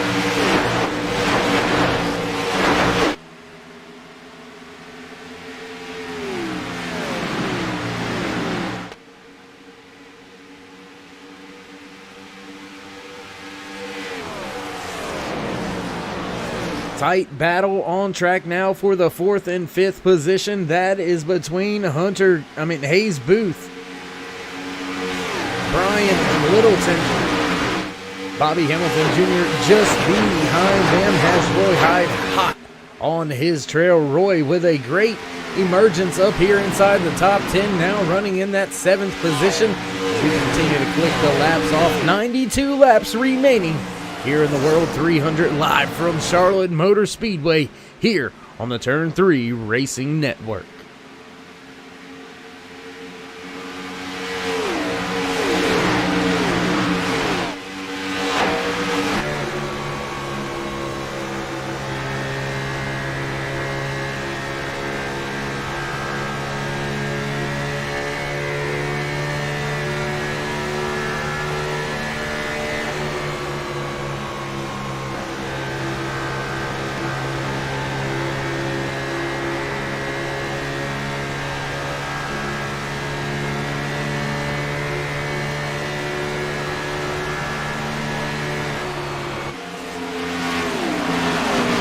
battle in pass now. Brian Littleton making his way around Hunter Kent, who was battling for that second position. Since has lost it to Jason Spear. Spear now under fire from Booth as Brian Littleton made his way by Hunter Kent that last corner. Back around the front stretch and trying to run down Hayes Booth is that 80 of Brian Littleton. Has a few drivers in tow. Roy Hyde, Kasem Plott, Bobby Hamilton Jr., Lauren McFadden, all right there inside of your top 10. Your pole sitter, early race leader, David Bradford. There you see him. He is back running in the 9th, 10th spot right now, battling for that final 10th spot. With the 82 of Lauren McFadden and the 25 of Joshua Baker. So there's not very many places safe out here on track, as we see just behind him the 78 of J.D. Baker, who had some trouble very early here tonight at Charlotte Motor Speedway. Since has used that fast repair, got back out on track, and on track, got back on track, that has got it going in the right direction, back on track here at Charlotte Motor Speedway. Baker and his 78 crew doing a heck of a job so far tonight. Great recovery by him and his guys. Mark Truxell also great recovery so far. Still running in the 23rd position. First car, one lap down. Should we see that dreaded yellow flag, Mark Truxell's going to find himself receiving the lucky dog. And with driving and getting a lap back the old-fashioned way, and then the stage-ending caution, Truxell was able to pick up 2 of his 3 laps back. And now he is in that coveted lucky dog position.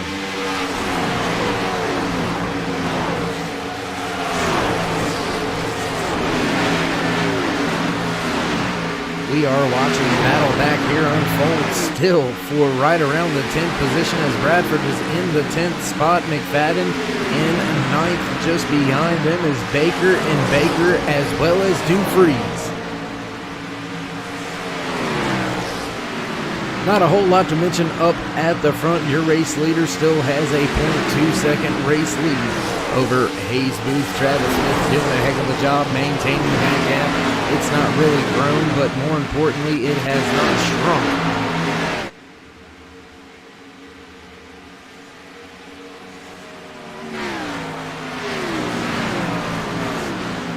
As this battle for that final 10th spot has calmed down just a little bit.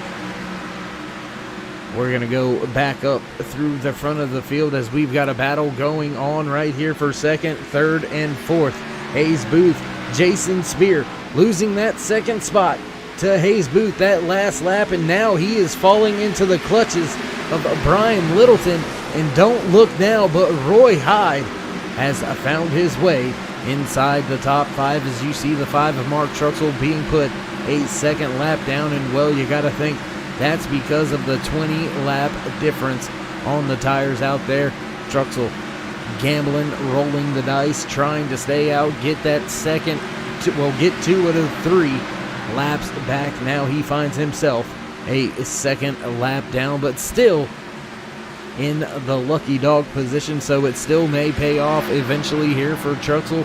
He's just got to keep on keeping on and try to get what he can.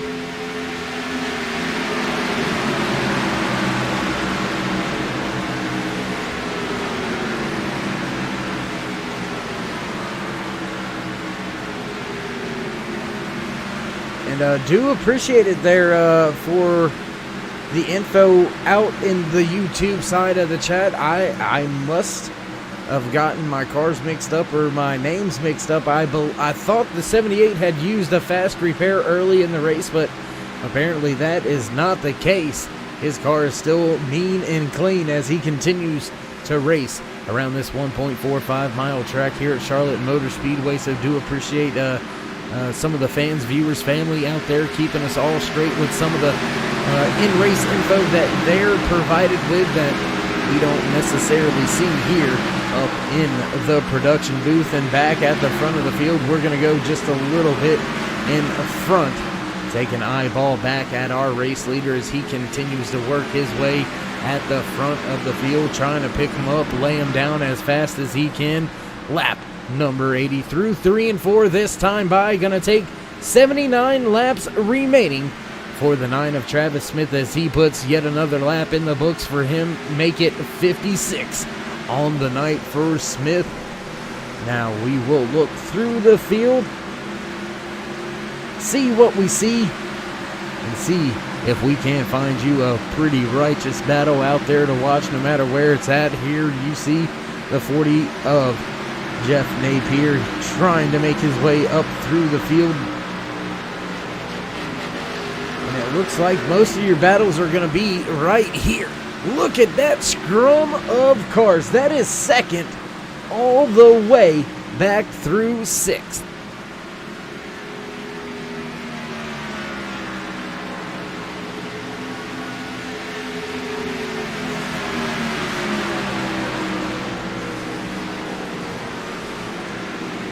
Spear back to the lead of this little 5-car pack.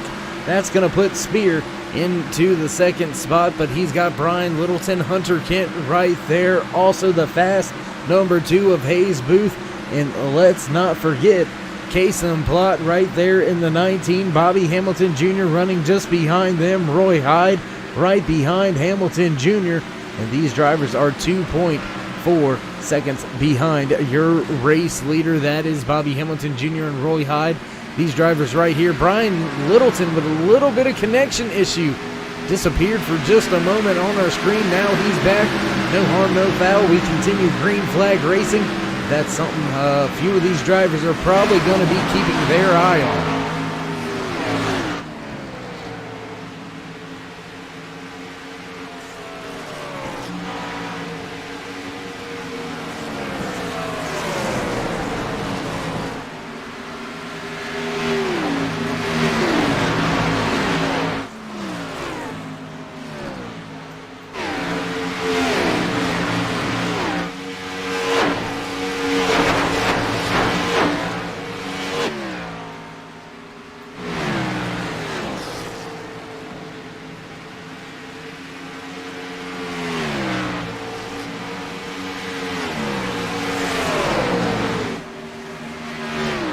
Brian Littleton continues to try to make the pass on Jason Spear. Not able to do it yet. Back through the front stretch, 3 wide for third place. Brian Littleton, Hunter Kent, Kason Plott all right there with each other. Plott falls back just a little bit. He's going to fall right in front of Kason Plott. Get that fourth, excuse me, and caution comes out on the track. I believe the 58. No, he is not involved, but very slow out there is the 24 of Garrett Cobb. So we'll back that up once we get it all queued up here in the booth and bring you what had happened here with our turn 3 replay. So let's see if they've got it. They're telling me they do, so we'll back it up and take a look.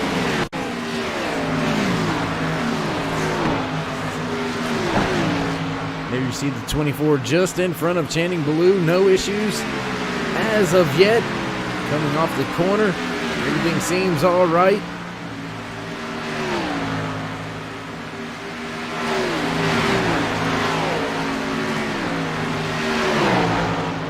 Ooh, and maybe a little bit of contact there. We'll back it up, take a look from the blimp here, see if we see any actual contact. I'm not sure we've got any there. We'll back it up one more time, take one more look at it here.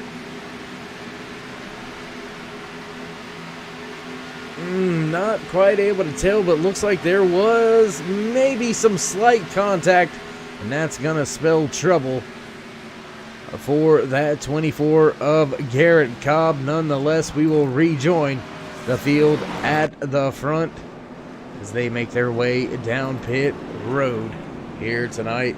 Looks like we've got a few drivers with a little bit of issues. Where did Travis Smith run? Where did he go? We're not seeing him anywhere on the timing and scoring as it is all jumbled up. Now we see Smith going by in that camera shot. Looks like he's going to win the race off of pit road. Come out just in front of that 83 of Jason Spear. Brian Littleton going to come out in third. Out in fourth, Hunter Kent. Kason Plott, fifth. Hayes Booth, sixth. Bobby Hamilton Jr. in seventh. David Bradford in eighth. Lauren McFadden, ninth. And rounding out that top 10 is Joshua Baker.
So we continue to work our way around the track under caution here for the fifth time. Do keep in mind, two of those were for stage ending cautions. So if you take those out of the picture, only 3 cautions here tonight. 12 caution laps total. 14 different lead changes between 7 different leaders. Travis Smith leading the most laps out of the field so far here tonight with 63 in the book, and he's going to continue to try to tack on to that total.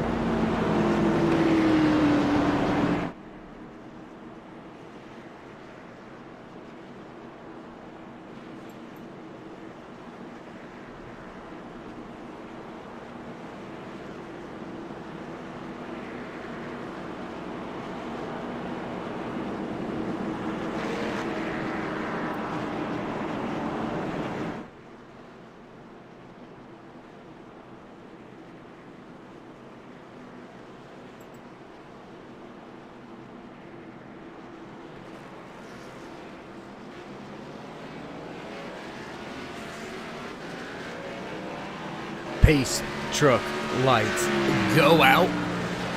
Field will get double file once again here at Charlotte Motor Speedway as we have 70 laps remaining. 131 laps in the books out of the 200 scheduled in tonight's race distance. These drivers will be going 291 miles by the time they reach the end of tonight's World 300 live here from Charlotte Motor Speedway for Superior Class Auto Racing, presented by Mug Root Beer on Turn 3 Racing Network. And man, I tell you what, the restarts have been getting a little bit more intense. We see the battles beginning to pick up a little bit more as we get closer to the end of tonight's race. Travis Smith going to line up on the inside row to his outside. Jason Spear lining up in third. Brian Littleton into his outside. The 7 of Hunter Kent. Kason Plott and Hayes Booth will round out that third row here for the restart. Pace truck is off and we're set to go back.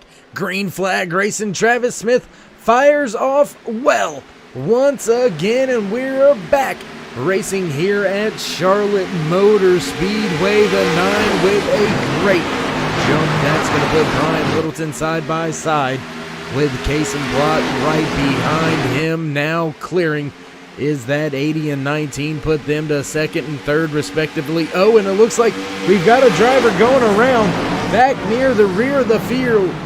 Justin Napier with some troubles. We caught it out of the corner of our eye. We'll back it up, see what happened here with our turn 3 replay. Right from the start, we'll keep it here with them.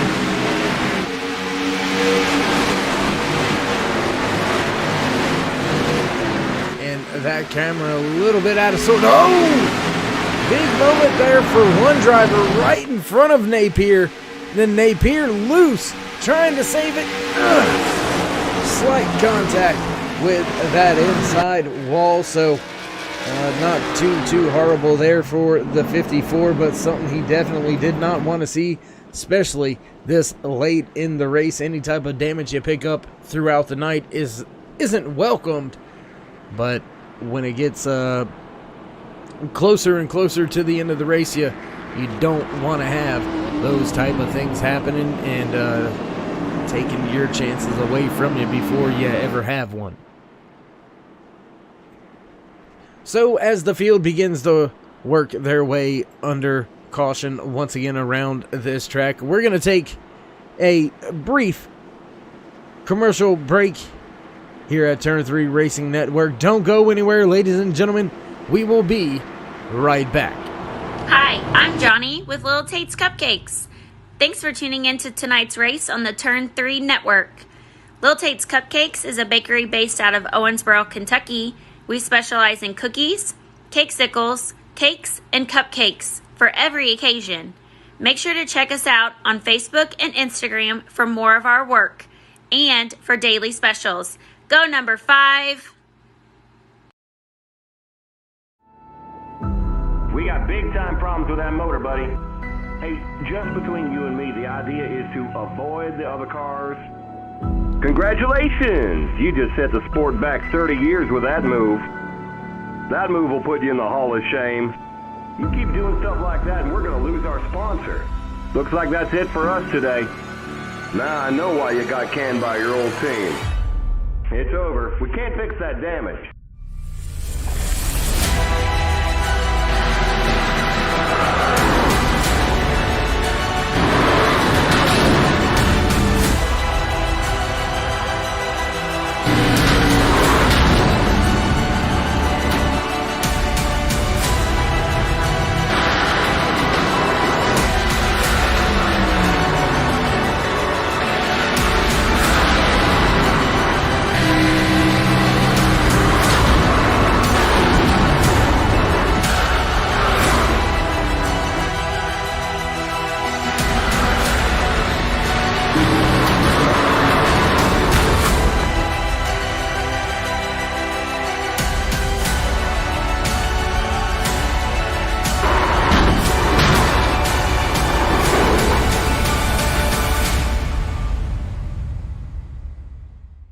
Your car is toast.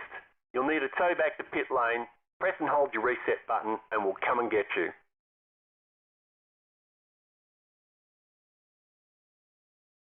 Foul into the outside wall. He's going to pass nearly 3 cars down that front straightaway, and he's going to get them all done with. What amazing! Racely to the inside goes Logan Cloudman is going to touch in.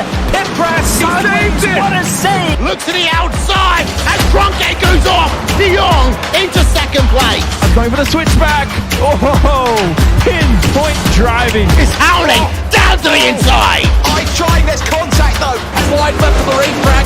Chris Benner drives it back down underneath, and he takes that second spot right back. Joker goes to Garrett Lowe. Garrett Lowe should take victory with all that contact. He's going to try and make the move around the outside the Parabolka. That's not going to work, but he's going to try and get the cut back here. Get the run out the Parabolka. That's beautifully done there. Michael Schumacher, there's a little bit of door banging as well.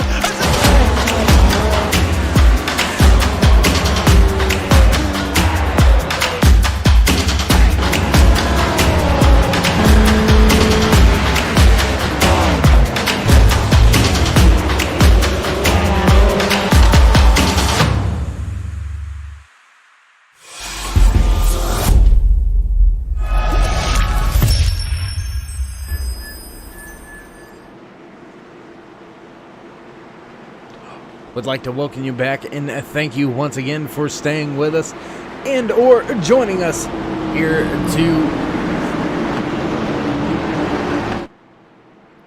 Here tonight on turn 3, I got, my mind went completely blank, and if you know me, that's like a complete rare occasion that like never ever happens. Excuse me, do apologize about that. Travis Smith, your race leader, gonna line up on the inside row number 1. The 80 of Brian Littleton to his outside, just behind them, the 19 of Kason Plott and the 83 of Jason Spear. Hunter Kent and Hayes Booth gonna round out that third row here for the restart. 65 laps remaining here in the World 300 at Charlotte Motor Speedway, and we're set to get this thing fired off one more time. Pace car away, green flag back in the air, Smith on the gas. Charlotte Motor Speedway, these engines wide open once again. Great restart that time by the 19 of Plott.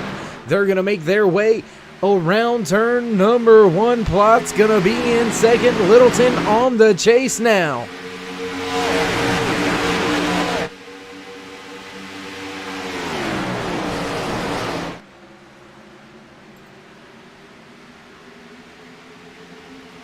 And here comes a challenge for the race lead. Travis Smith, gap has disappeared. Here comes Plott to the inside.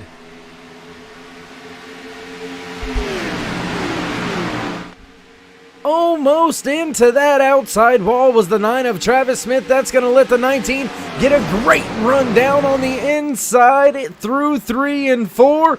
Very close racing right here. Top 2 spots side by side as we cross the line to take lap 139 here out of 200 in tonight's scheduled race distance. Still side by side up at the front for your race lead. Travis Smith digging on the outside lane, looking 3 wide now is Hayes Booth. Booth thinks better of it now, side by side with Brian Littleton. Travis Smith able to make the high side work. He's going to come out with the race lead. Now big push there by the 2 of Hayes Booth on the rear of Kason Plott. He's going to try to push him up there, get clear. Brian Littleton stuck on the outside. He's going to fall like a rock from second all the way back now, 4th, 5th, possibly 6th before he can slot in line. Nope, able to squeeze his way in right there to maintain that 4th position.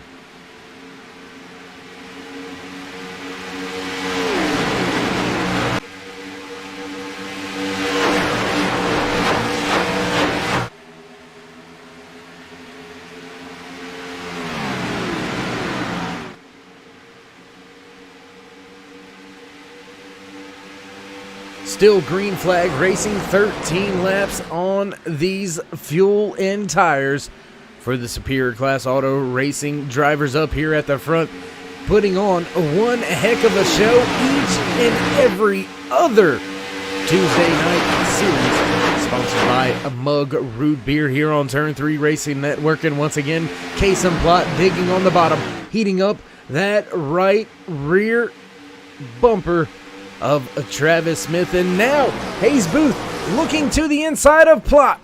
Caution is out behind them. Looks like Channing Ballou and his 88 smoking trouble for Ballou here tonight. We'll try to catch up with it on our Turn 3 replay. Had to back it up just a little bit further. We were right there at it.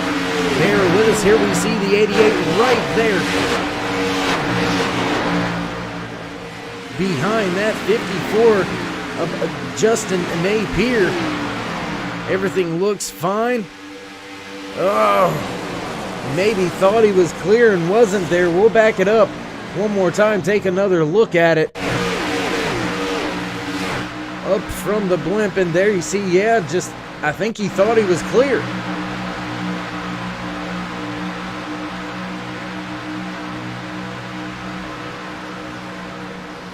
Tough break for that 88 machine and his crew. Nonetheless, Channing Ballou going to catch up with the field, and we will catch up with your race leader, Travis Smith. Nobody buying that he is going to pit road. They're going to stay out on track with him as well. So now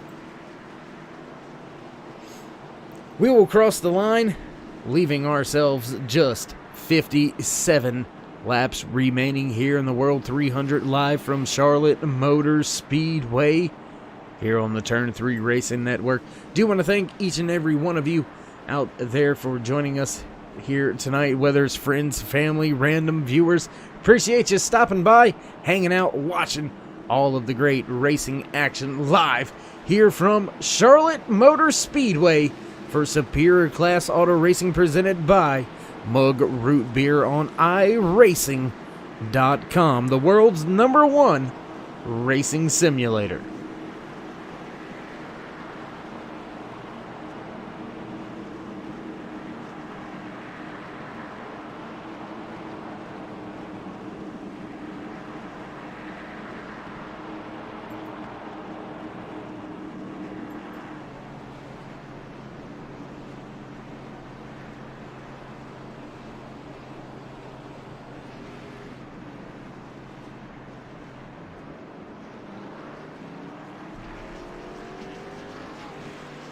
And I tell you what, we're going to take a minute while we have a chance. Let's see if we can't get in a driver interview or two here. Let's see who we can dial up through the field. Take a look at it. Let's see if we can't dial up a driver that's been running towards the front of the field pretty much all race long.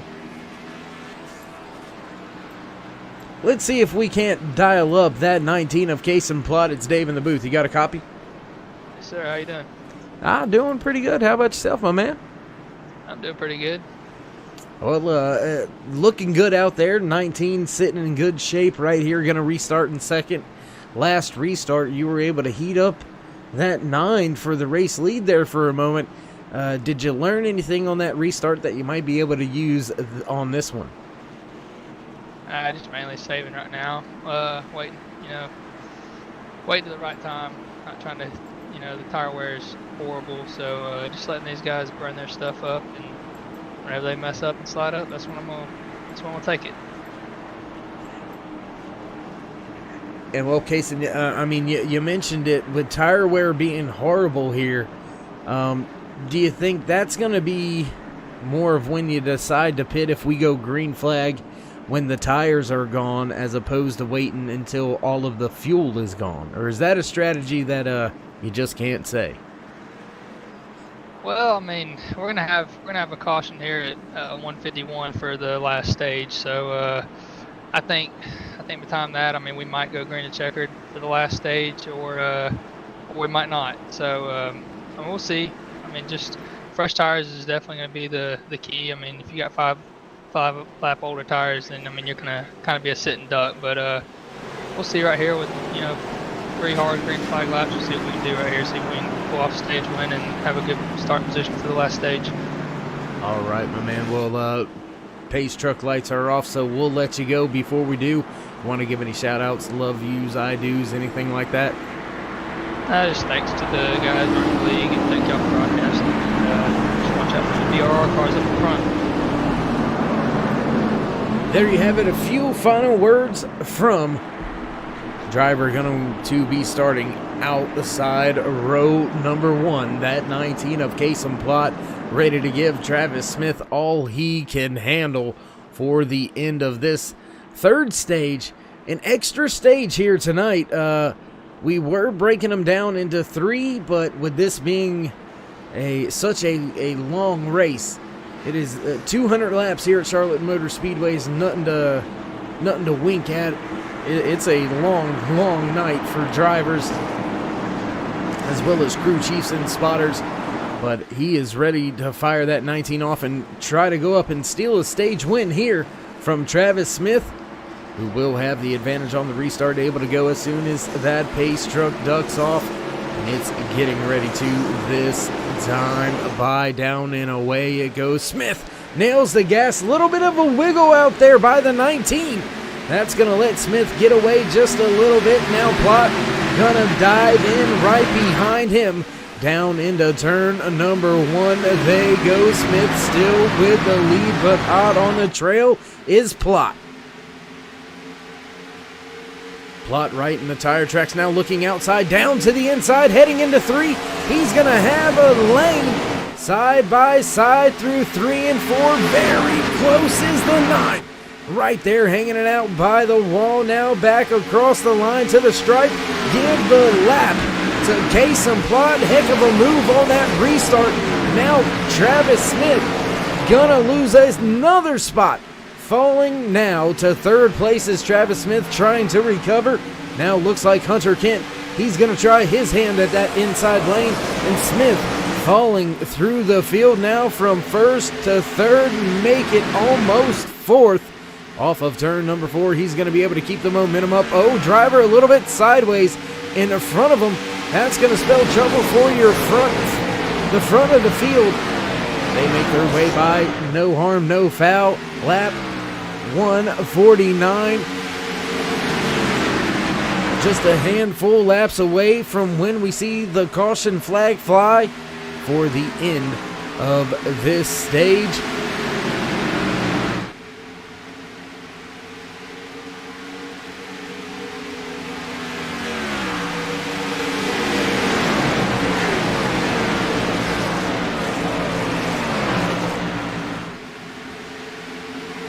And what a move on that restart. And I gotta think that's gonna be something that Travis Smith puts in his bank to either watch out for or utilize. That was a great move by Plott to get the run at a 2.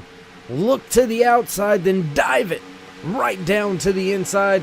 Caution flag flying as we reach lap 151. That's gonna be a caution for the end of the stage as the drivers all slowing up now. And we'll reset things and get back racing once again here from Charlotte Motor Speedway. Heck of a job once again by the man at the front of the field in the 19. There you see him, onboard shot, looking right into the eyes of the driver of the 19, Kason Plott. One heck of a job out there by him and his crew getting the job done. He's going to bring the car to a slow right behind the pace truck. Field will hit pit road more than likely this time by as they've got a little over 20 laps on the tires. Everybody going to want to reset that, refuel, and get fired up and ready to go to the end of tonight's race, the World 300, here at Charlotte Motor Speedway for Superior Class Auto Racing. Presented by Mug Root Beer here live on Turn 3 Racing Network. We're going to step away, take another quick commercial break, but don't go anywhere, ladies and gentlemen. We will be right back.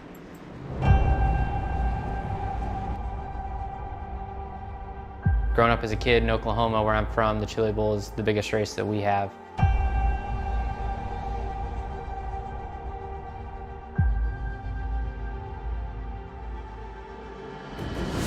The Chili Bowl has kind of been my favorite race of the year.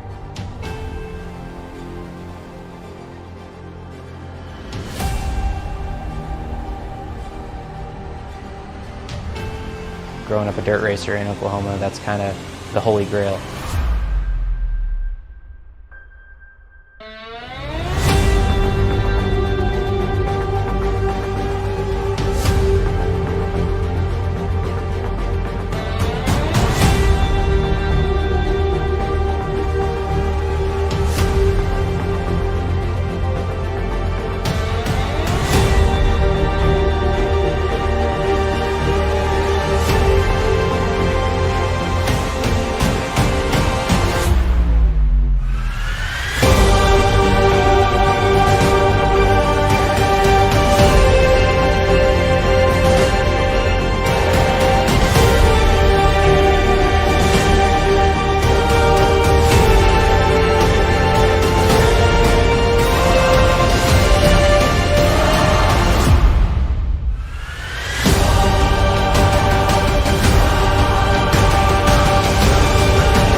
the most realistic online racing sim ever made.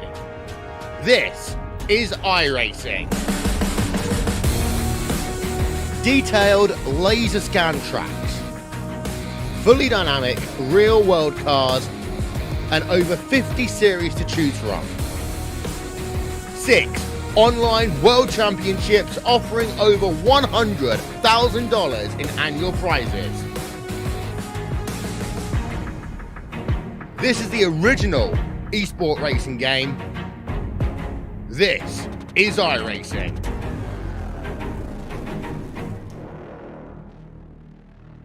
Hi, I'm Johnny with Little Tate's Cupcakes.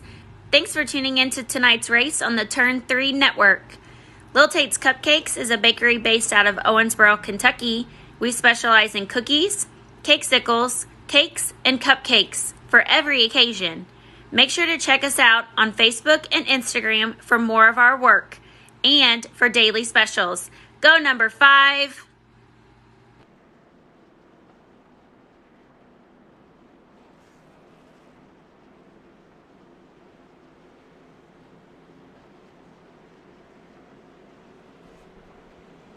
Backtrack side once again.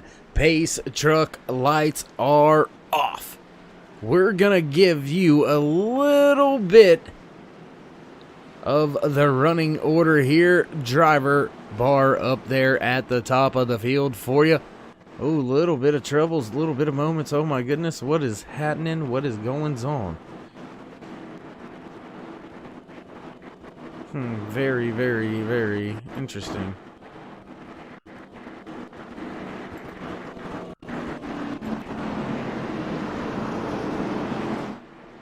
And sometimes things just like that. They don't like to cooperate. But nonetheless, we're going to continue on here at Charlotte Motor Speedway. Your race leader, Channing Ballou, electing to stay out this time at the end of the stage. That's going to put the 19 of Kason Plot to his outside just behind them. The 2 of Hayes Booth and the 7 of Hunter Kent.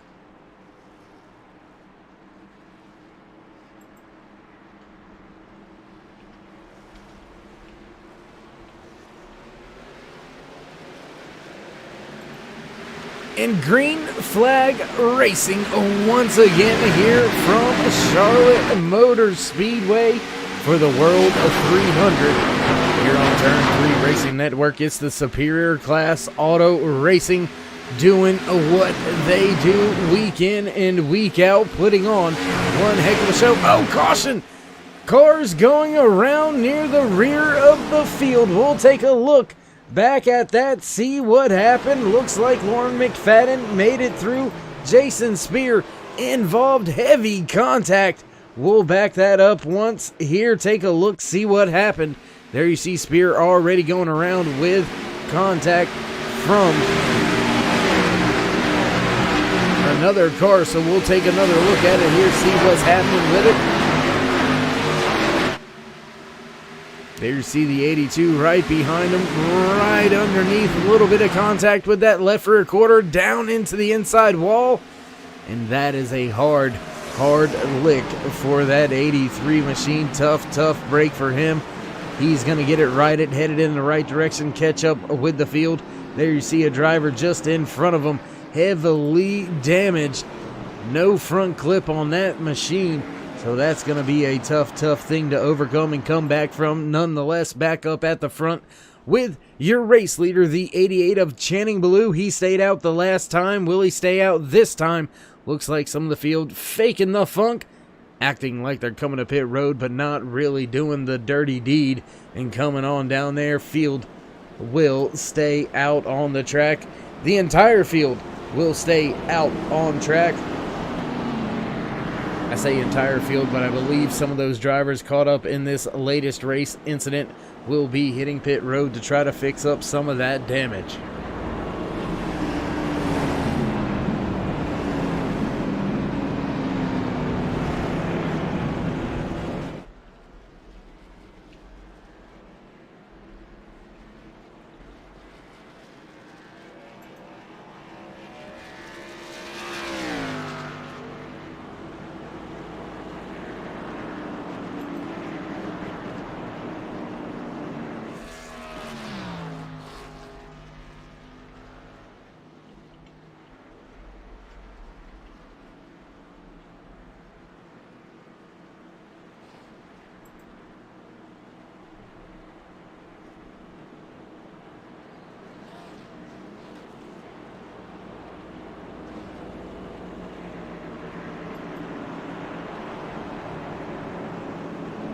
And very interesting, the lap count here, acting as if the end of the race is going on. So this is going to be this is going to be interesting. Wonder what that's all about. So we'll try to see if it fixes itself here. So we still work our way under caution. No, it's still trying to act up on us. So bear with us for a moment. We'll get rid of that. Field still not double file just yet. One more lap to go around here under the caution. So we'll try to get the graphics all reset for you real fast like. We'll have everything up and running before we go back green flag racing. And gonna be nice to see how Channing Blue fares here. Having about 9 laps or so older tires than the rest of the field.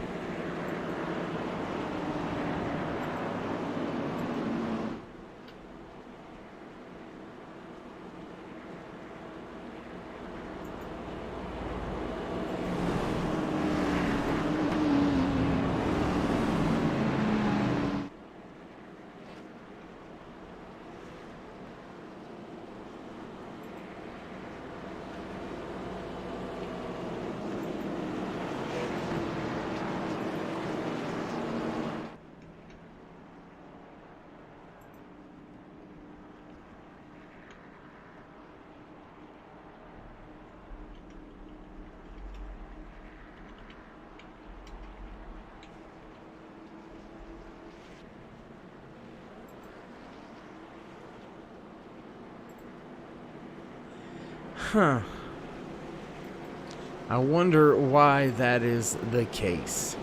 I wonder why that is showing that like that. We'll just have to deal with it. Keep in mind, maybe it'll sort itself out here.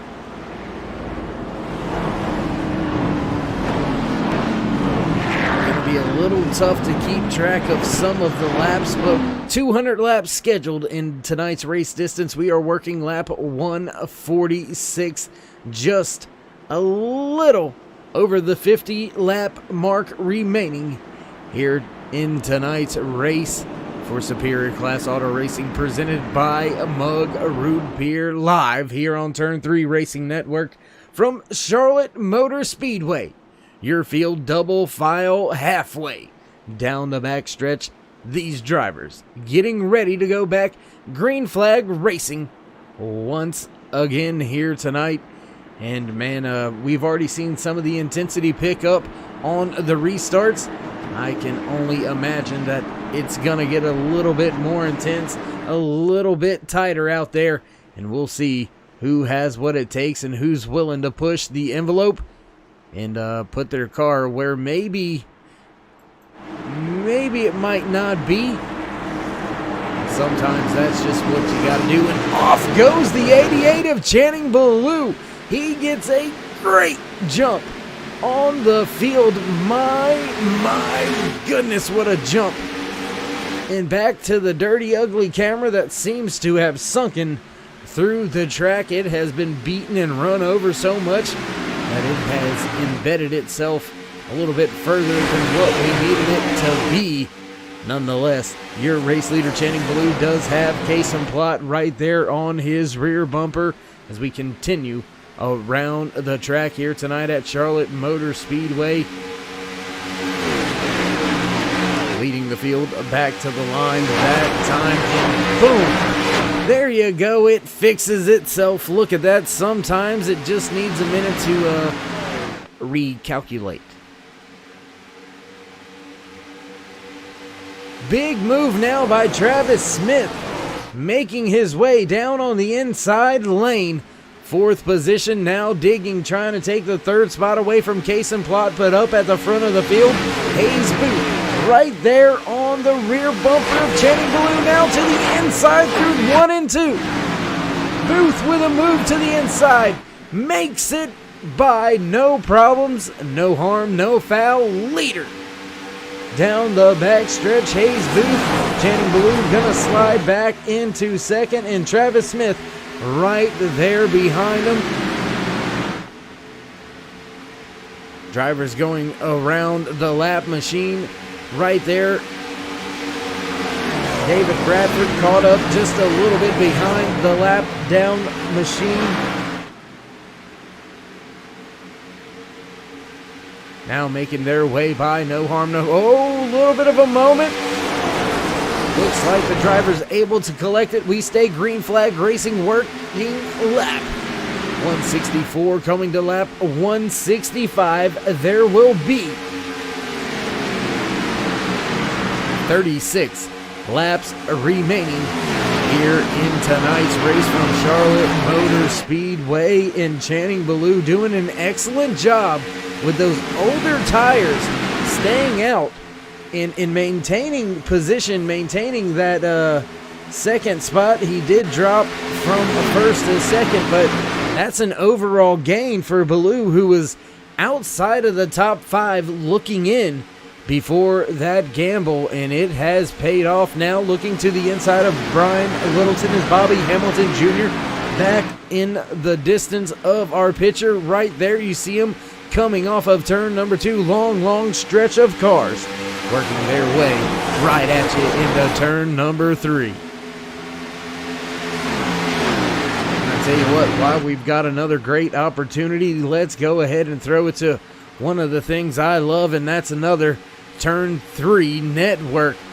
Turn it up.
And caution comes out on the racetrack. You've seen it right there in front of you. Brian Littleton, we join him right here. Tough break for Brian Littleton. Hard impact with that outside wall. We'll back it up. Take a look at that one time with our turn 3 replay.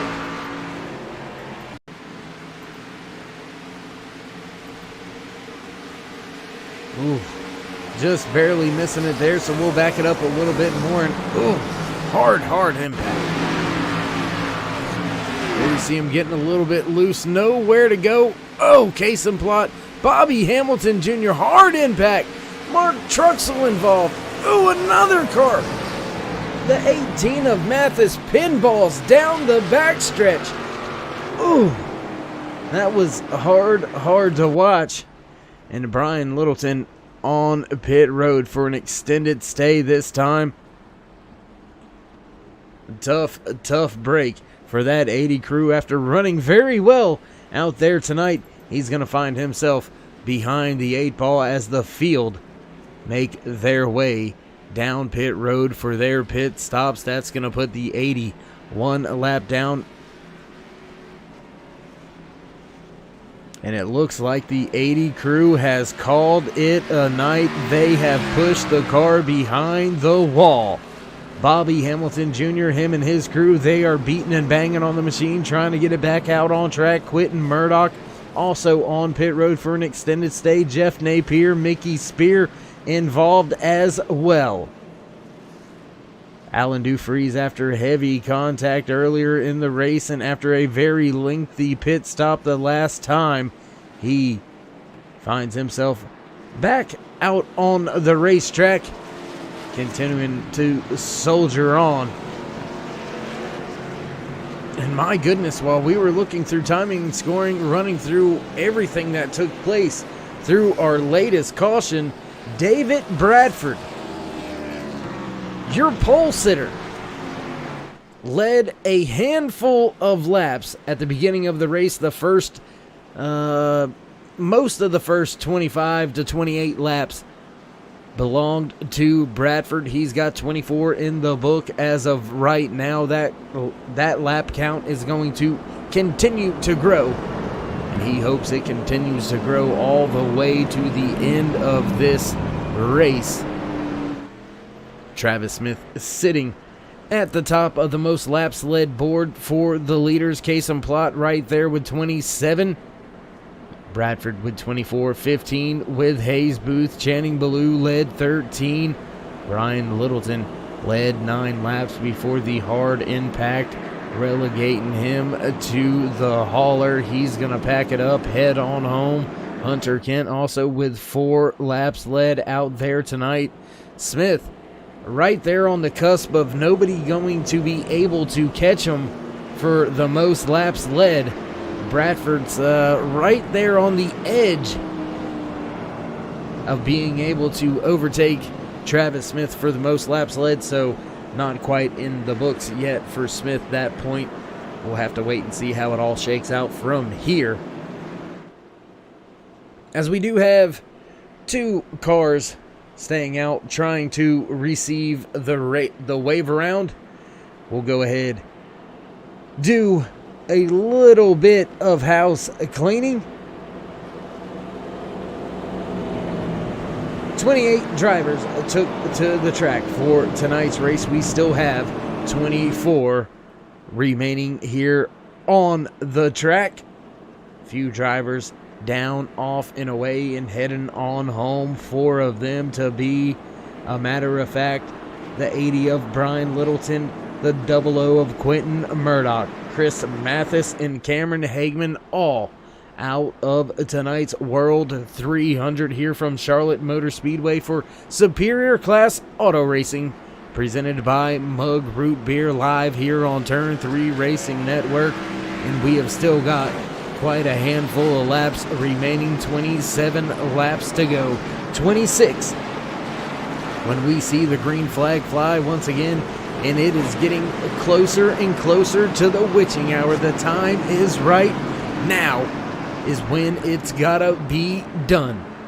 You don't have to lead from here on out, but you've got to put yourself in the position to be able to lead when it matters the most, and that's when the white flag flies. Do keep in mind we have multiple attempts at a green, white, checkered here in Superior Class Auto Racing, so don't count out some late race antics.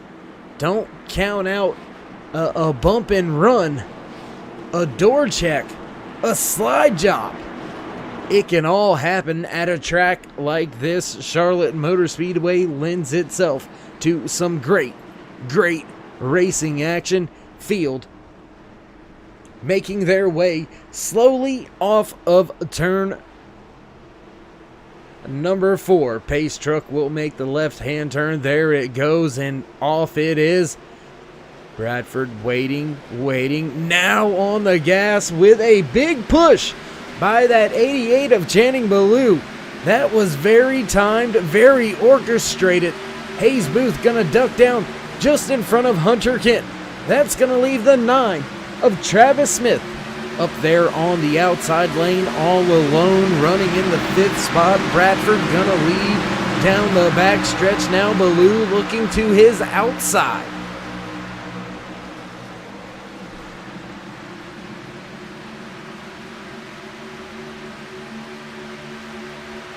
The 88 with a big run off of 4 to the inside. Gonna take the lead through the center of 1 and 2. Can he keep it off of exit? Bradford fighting back on that high lane. He's got some help in hand. Travis Smith on his way, but Hayes Booth already there to the rear of Channing Ballou. That's going to surge that line to the front. Now Bradford not able to slot down there. He's going to lose another spot. Dropping back now to the 4th position with Hunter Kent right there lurking. And no, Bradford going to be able to slot in between Travis Smith and Hunter Kent. A little bit of a blip right there for Hayes Booth as he disappeared, reappeared, and everything's all good. He keeps going the right way. Hunter Kent just behind Bradford. Case and Plot right there. J.D. Baker in 7th. Roy Hyde 8th. Mark Truxell. Look at this. And this, ladies and gentlemen, is why you don't give up. This is why you never say die.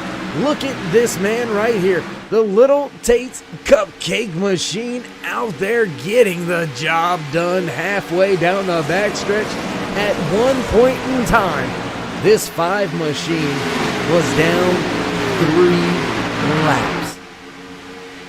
But perseverance, pride, and just getting after it, Mark Truxell has found a way not only back onto the lead lap, but up inside the top 10 and looking at trying to run down a handful more drivers and put himself into the top 5. One heck of a ride out there tonight for Mark Truxell. Watching him from up here in the stands go by the start-finish line, and man, that 5 is looking very strong late in the race.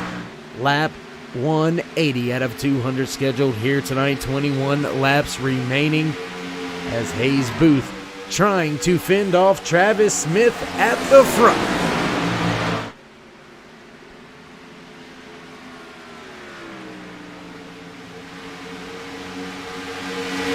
Three-car battle at the front. Smith, Ballou, Booth, all right there, battling it out now for race supremacy. 20 laps remaining at tonight's World 300 live here from Charlotte Motor Speedway. Superior Class Auto Racing presented by Mug Root Beer. Never let you down, I tell you what. Travis Smith, oh, no room there, into the outside wall.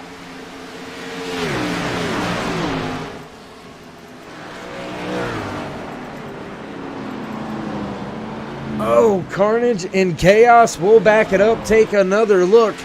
Oh, going up top from the blimp here, looking down at what happened at the front of the field. Smith trying to slot in line, just wasn't enough room. Contact with Ballou, around he goes. Ooh, hard impact there. I believe that may have been the 71 of Alan Dufries. No, it wasn't. Possibly the 78 maybe that made contact afterwards. Yes, no hood there. So the 78 beaten, banged after that. So a few drivers caught up in this latest one. And we will rejoin the field with your race leader, who is staying out on track while the rest of the field is pitting. And that could cost Hayes Booth very dearly.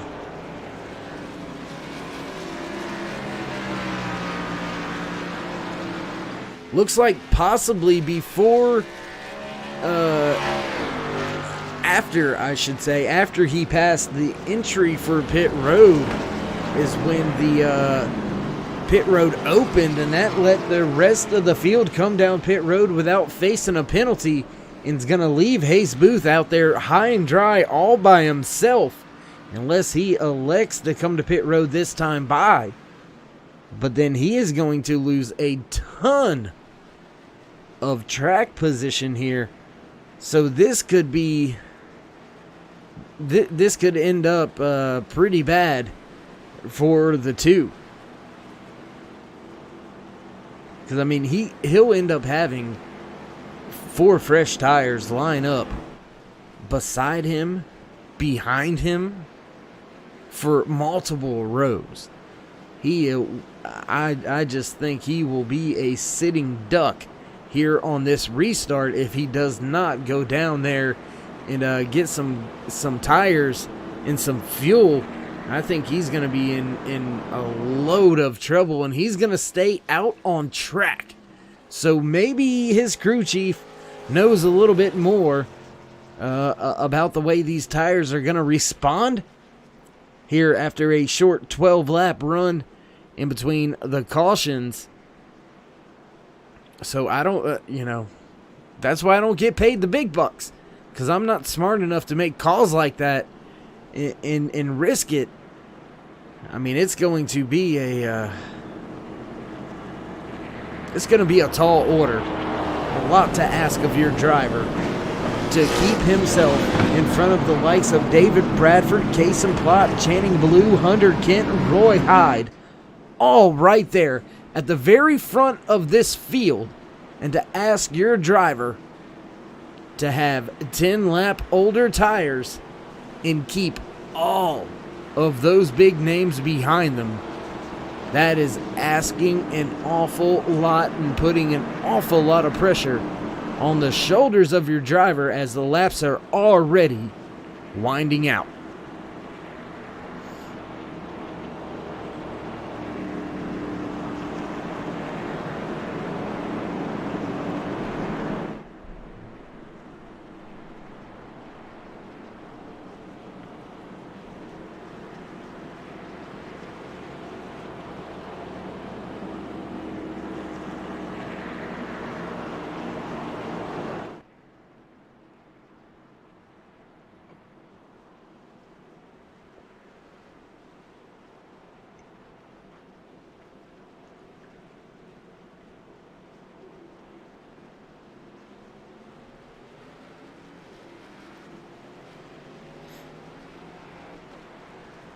Field receives the 1 to go. Pace truck lights are off once again, and we will get set to fire things off once again here at Charlotte Motor Speedway. Hayes Booth gonna have the advantage of going when he wants, controlling the restart when the pace truck makes his way down onto pit road. And we'll have to wait and see how good of a jump he is able to manage, because that seems to be the biggest trick. If the 88 of Channing Ballou can hang with him at all, look for Ballou to make a move for the lead going into turn 3.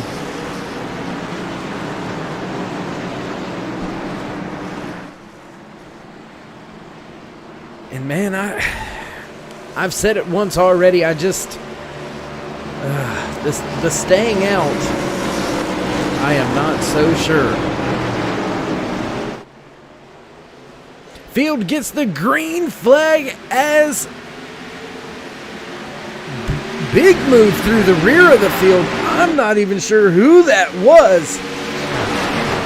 Hayes Booth with a great restart, but I am not sure who that was. That was Kason Plott jumping to the outside on that restart, and he's going to head towards the front of the field. Hunter Kent right there in third, pushing Bradford through 3 and 4. 15 laps remaining here in the World 300 at Charlotte Motor Speedway for Superior Class Auto Racing. And we continue to stay green flag racing, and it's a battle up at the front. Who is going to get it? Who is going to get that job done? Still battling for the race lead. Now Bradford goes back to the point. Back to the point once again is David Bradford as the field work their way through the front stretch around this quad oval into turn 1 once again.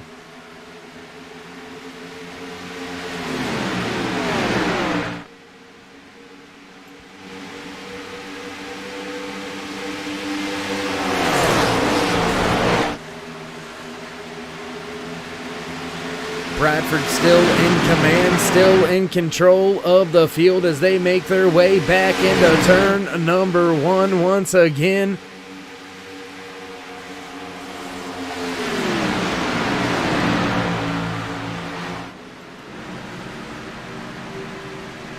Bradford maintaining the gap, maintaining the pace, has a almost 2/10 of a second lead over second place runner Hayes Booth, who is doing a fine job on the old tires, but that pays some prices right there off of 4.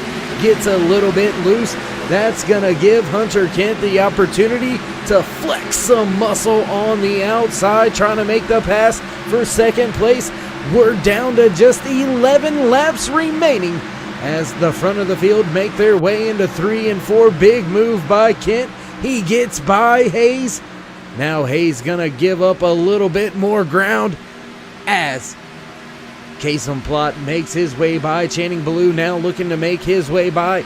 Right there lurking the 00 of Roy Hyde, trying to get his car up there. Can he do it? Almost inside the top 5, running in 6th is Roy Hyde. Hot on the trail of that 5th place runner, Channing Ballou, just in front of him. Hayes Booth has been sliding through the field on the older tires, 10-lap older tires out there for Booth, but he is doing a fine job, only losing 3 positions. Went from the race lead back to the 4th spot, so hats off to him being able to do a fine job. Roy Hyde now taking that position, and he's got to worry about Thomas McMullen and Lauren McFadden as well, who are starting to close in. There you see driver of, I believe that was the 78 of J.D. Baker. Yes, it was. Very slow, looking like he's going to pit road this time by Thomas McMullen, making his way around Hayes Booth into the wall. That's going to spell trouble for him. Nowhere to go as he falls through the field heavily now. That gamble to stay out is not going the way that him or his crew chief has planned, as he has found himself all the way back in the 10th position. Your race leader has some company up at the front. David Bradford trying to go to victory lane back to back here in Superior Class Auto Racing. Can he get the job done? Can he hold off previous race winner Hunter Kent? Kent went to victory lane at Las Vegas Motor Speedway, but don't look now, don't blink, don't go anywhere. Driver in the 3rd position, Kason Plott. He's been to victory lane already this season as well. So your top 3 runners in the World 300 live here from Charlotte Motor Speedway on Turn 3 Racing Network. All 3 of your top 3 have been to victory lane already this year, and one of those drivers looking to assert a little bit of dominance above the others. Will it be Bradford? Will it be Plott? Will it be Kent running in 2nd? We'll have to wait and find out. 5 laps remaining, 4 to go when we cross the line this time by. We will begin lap 197 out of the 200 scheduled here in tonight's World 300. 291 miles in the scheduled distance as Kent looks to the outside of Bradford down the backstretch. Not clear, but help from Plott is on the way. Outside is going to be hard to make the pass. Big gain through the center for Kent. Kent going to have the advantage on exit. Inside lane is Bradford still digging, but that's going to go to Hunter Kent. That time by close as they enter turn number 1. Half of a car length separate your top 2, half back to 3rd place runner Kason Plott. Your top 3 throw a blanket over them as they go underneath the big screen here at Charlotte Motor Speedway. Now clearing Bradford is Kent. Put him to the lead. 3 laps remaining. 2 when we cross the line. Kent surging to the front.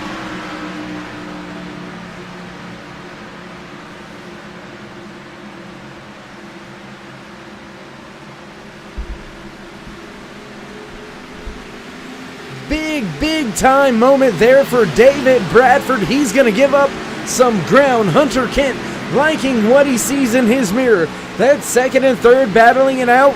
Case on plot, David Bradford right there all over each other. Right behind them is Roy Hyde and his 00. Not enough time to get there as we get the 1 to go.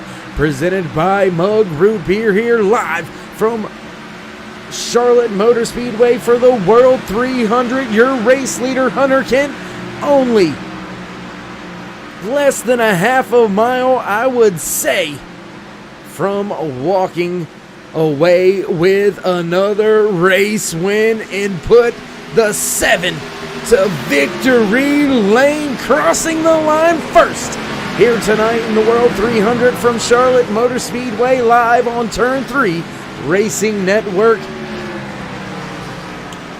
Is the man on screen. My goodness, he got that job done here tonight. Hunter Kent with a great run to walk away as tonight's race winner. And ladies and gentlemen, that was one heck of a finish to tonight's race. We'll watch as Hunter Kent celebrates a little bit and get things set up for our post-race interviews here on Turn 3 Racing Network. So don't go anywhere, ladies and gentlemen. We will be right back with your post-race driver interviews. We got big-time problems with that motor, buddy. Hey, just between you and me, the idea is to avoid the other cars. Congratulations! You just set the sport back 30 years with that move. That move will put you in the Hall of Shame. You keep doing stuff like that and we're going to lose our sponsor. Looks like that's it for us today. Now I know why you got canned by your old team. It's over. We can't fix that damage.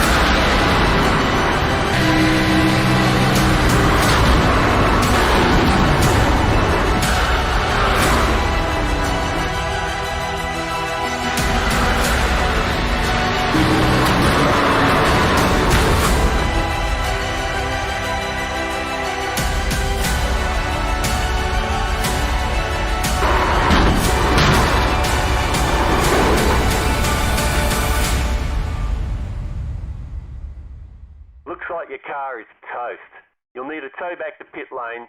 Press and hold your reset button and we'll come and get you.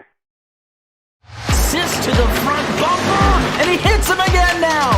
Ray Alfala into the outside wall. He's going to pass nearly 3 cars down that front straightaway, and he's going to get them all done with. What amazing. Lee to the inside goes Logan Cloudman is going to touch in. Pit press. What a save. Look to the outside as Cronkite goes off. De Jong into second place. Going for the switchback. Oh, pinpoint driving. It's Howley down to the inside. I trying this contact though. Slide left of the racetrack. Chris Benner drives it back down underneath, and he takes that second spot right back. Joker goes to Garrett Lowe.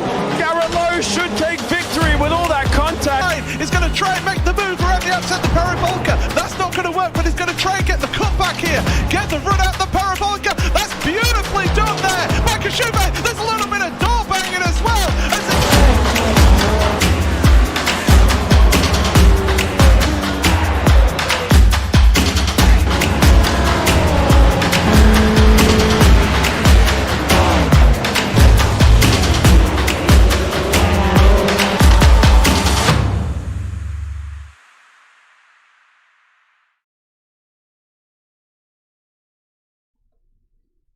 Back track side, and we have been able to catch up with a few of the drivers to grab a few quick interviews here tonight after the World 300. We're going to first talk to your third place finisher here tonight. That's the 46 of David Bradford. Man, how you doing, bud? I'm doing all right, man. Just a little wore out after that long race. Yeah, a very, very long race. And I mentioned it here tonight. You know, this is probably one of the longest races that you drivers have to endure. So now that it's done and over with, how you feel about it being such a long night? I mean, really, the last couple of laps are all that counted, and I just got up on the wheel a little too much and wore my stuff out. And I kind of knew it, too. I'm just sitting back there. I was like, yeah, I'm in trouble. As soon as they get to me, I'm pretty well finished, and especially when he got to my outside. Maybe I could have held him back if he was on the inside, but I don't think I could have, man. They were just that much better at saving tires than me on that last run there. Well, you had the pole position here today for the World 300 from Charlotte Motor Speedway. You led a handful of laps, 20-something laps right there at the beginning of the race. You kind of fell back through the field and then made it back at the end. Was that kind of part of the plan to kind of just calm down, settle in, get the laps done and over with, and then try to surge at the end? Yeah, pretty much that was what I was relegated to. I had to save my quick fix until the last couple there, and I don't think I ended up using it until about lap 140 or something like that, because I just couldn't risk getting up in another caution. But yeah, it wasn't too bad of a night for me. Got up there, had a chance to win, and I guess that's about the best you can do. Yeah, I mean, finishing's the important part. I mean, everybody knows to finish first, you must first finish, but it's very hard to manage sometimes. We're all racers at heart, and it's just hard to be, you know what I mean, be conservative when you know you really don't want to. But hats off once again, walking away with a third place finish out there. Not able to repeat the back-to-back race wins, but you gave it one heck of a shot. Before I let you go, though, David, would you like to give any shout-outs, thank yous, love yous, anything like that? Yeah, it's been a while. I got to give a shout-out to Woody Smoking Hot Wife. I know he might be sitting at home healing up that little hip injury he's got. Just let him know I'm taking care of her for him. I'll see you soon, buddy. All right, well, there you go. Some interesting words. I'll just leave it at that by your third place finisher out here today. That was the 46 of David Bradford. Now we'll try to catch a few words with the driver who walked away in second place here today. And that's that 19 of Case and Plot. It's Dave in the booth, bro. You got a copy? Yes, sir. How you doing? I'm not doing too bad. How about yourself? I beat myself up a little bit for, waiting a little too long, trying to just save as much as possible. Because, heck, if you go too hard the first 5 laps, you your tire wears difference of 3 or 4%, and that's a big difference. But thought we were in good shape there. Just kind of waited too late, I believe. Well, man, I mean, I know second place can be a little disappointing, but nothing to hang your hat about here in Superior Class Auto Racing. A lot of high caliber drivers, and anytime you get a chance on the podium is always a good thing. You had some close moments there throughout the race. How eventful was it really, though, from your driver's seat? I would have much rather stayed up front and had to, probably could have even made more risky moves towards the end, but kind of that got messed up earlier in that run, like what I was talking about with that first stage where got wrecked by lap cars. I mean, they could be a little bit more courteous, but it's a part of racing. I mean, it is what it is. It's going to happen. So, did what we can at the end, though. I mean, all in all, it was a good run. Well, man, once again, congratulations on a second place finish in what's one of the longest races you're going to have to go through all season long. So hats off, staying focused and almost walking away with that top spot. Heck of a job out there, Case. And before I let you go, would you like to give any shout outs, thank yous, love yous, anything like that? Just thanks to y'all for broadcasting and doing a great job. And thanks for the league putting on a good show. Just, kind of got to clean up the act a little bit with some of the racers. I think we could have a pretty good show. So we'll see how it goes.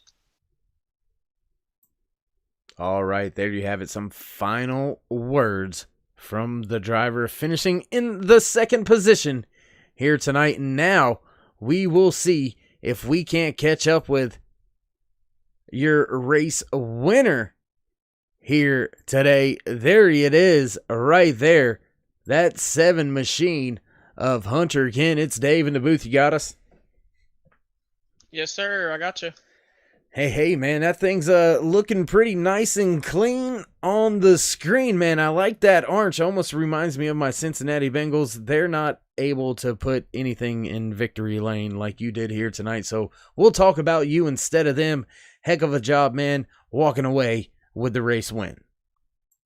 Oh, yeah, the start of that race, we came in here with a game plan of saving tires with it being a 200-lap race, 300 miles. We were like, we got to save tires, and hopefully we get long runs. And for the most beginning part of the race, it played into our hand. We didn't have very many cautions, so me and Casey were kind of able to drive away there and kind of race amongst ourselves, and then got in some lap traffic issues. And then I got kind of incident under yellow, which put me behind the 8 ball. And then I decided just to save my fast repair. And luckily, I knew that I had the speed to come back and compete up front. So I just kind of bided my time and rode around. And then the last 50 laps, we went pretty hard. So hats off to Casey and David, everybody up front, Travis, Hayes. It was all clean racing up there. Channing, it was a lot of fun. Well, man, it was a lot of fun from your point of view. A lot of fun from my point of view up here, getting to see all that action down there on track. Being able to grab a second win so early here in the season, what's that got to feel like? And do you think that helps you moving into next race at Michigan in 2 weeks? Oh, definitely. I told you that first one was a big confidence booster, and so is this one. Charlotte's always one of those tracks I kind of put on my schedule, and I put a check mark next to it because I know that's one of my best tracks on the sim. So I really want to come out here and win this race, and to be able to do that, and for you guys and for the league, it was awesome, and a lot of clean racing, a lot of fun racing, and I think that's really all you can ask for. But it's definitely a really big confidence booster going in. We might have the points lead after that. I'm not sure. If not, it will be pretty close, but like I was saying, the first interview at Las Vegas, the point system this year it's all, we just got to get as much as we can, as early as we can, so that way we can have some bad races towards the middle and the end of the season and still be able to keep the points up. So, got max points today. Can't be prouder of the guys back at BRR for everything they do throughout the week. And can't thank Bobby and David and you guys enough over at Turn 3 for putting this event on. Well, man, I appreciate the kind words, and everybody else back behind the scenes does. I'm sure Bobby and the rest of the crew over here also appreciate those kind words. And great job once again. Did you leave anybody out you want to give another shout out to? Just a big thank you to you. You come in every 2 weeks and broadcast. I know you probably do other races as well, but big thanks to you for coming in and making this kind of exciting for us to go back and watch, and just everybody over at the Scar for putting this on, and everybody back at the shop at BRR for doing the open sets throughout the week. So we're having a good time, and hopefully we can come back here in Victory Lane here soon. All right, well, there you have it. Some final words from your race winner here tonight, getting the job done in the World 300 here from Charlotte Motor Speedway. And race fans, that only leaves us with tonight's finishing order to run down. The first place position goes to the man on screen walking away with his second race win of the season, the 7 of Hunter Kent. Coming in second, the 19 of Kason Plott. Third goes to the 46 of David Bradford. Roy Hyde walking away in fourth in his 20 machine. And in fifth spot, the 88 of Channing Ballou. Sixth place tonight goes to the 02 of Thomas McMullen. And in seventh, the 86 of Colt Ansley. Eighth spot goes to the 82 of Lauren McFadden. And in ninth, Travis Smith. Rounding out your top 10, the 25 of Joshua Baker, followed by the 2 of Hayes Booth. 12th spot will be the 83 of Jason Spear. 13th goes to the 71 of Alan Dufries, and in 14th, the 5 of Mark Truxell.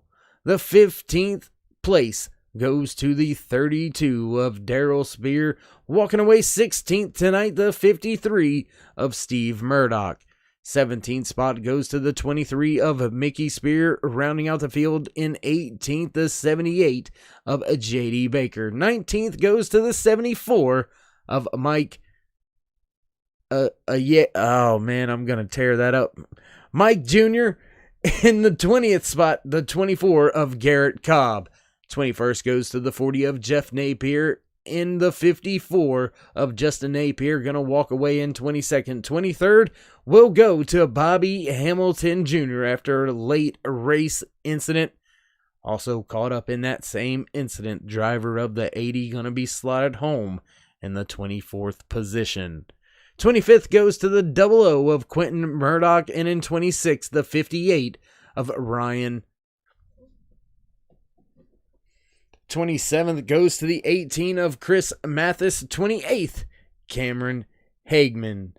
That will round out your field and do it from us here in the booth tonight. Nothing else to do. So with that few final parting words, thank you once again for tuning in each and every week. We do appreciate it here at Turn 3 Racing Network and all the drivers here at Superior Class Auto Racing, presented by Mug Root Beer. Appreciate it. Thank you for joining us tonight. And well, with everything going on in the world, let's be smart about things. Let's get back to doing what we love as soon as we possibly can. So everybody stay home, stay safe, stay loved. We'll see you next time. And until then, well, you guys just keep doing what you do.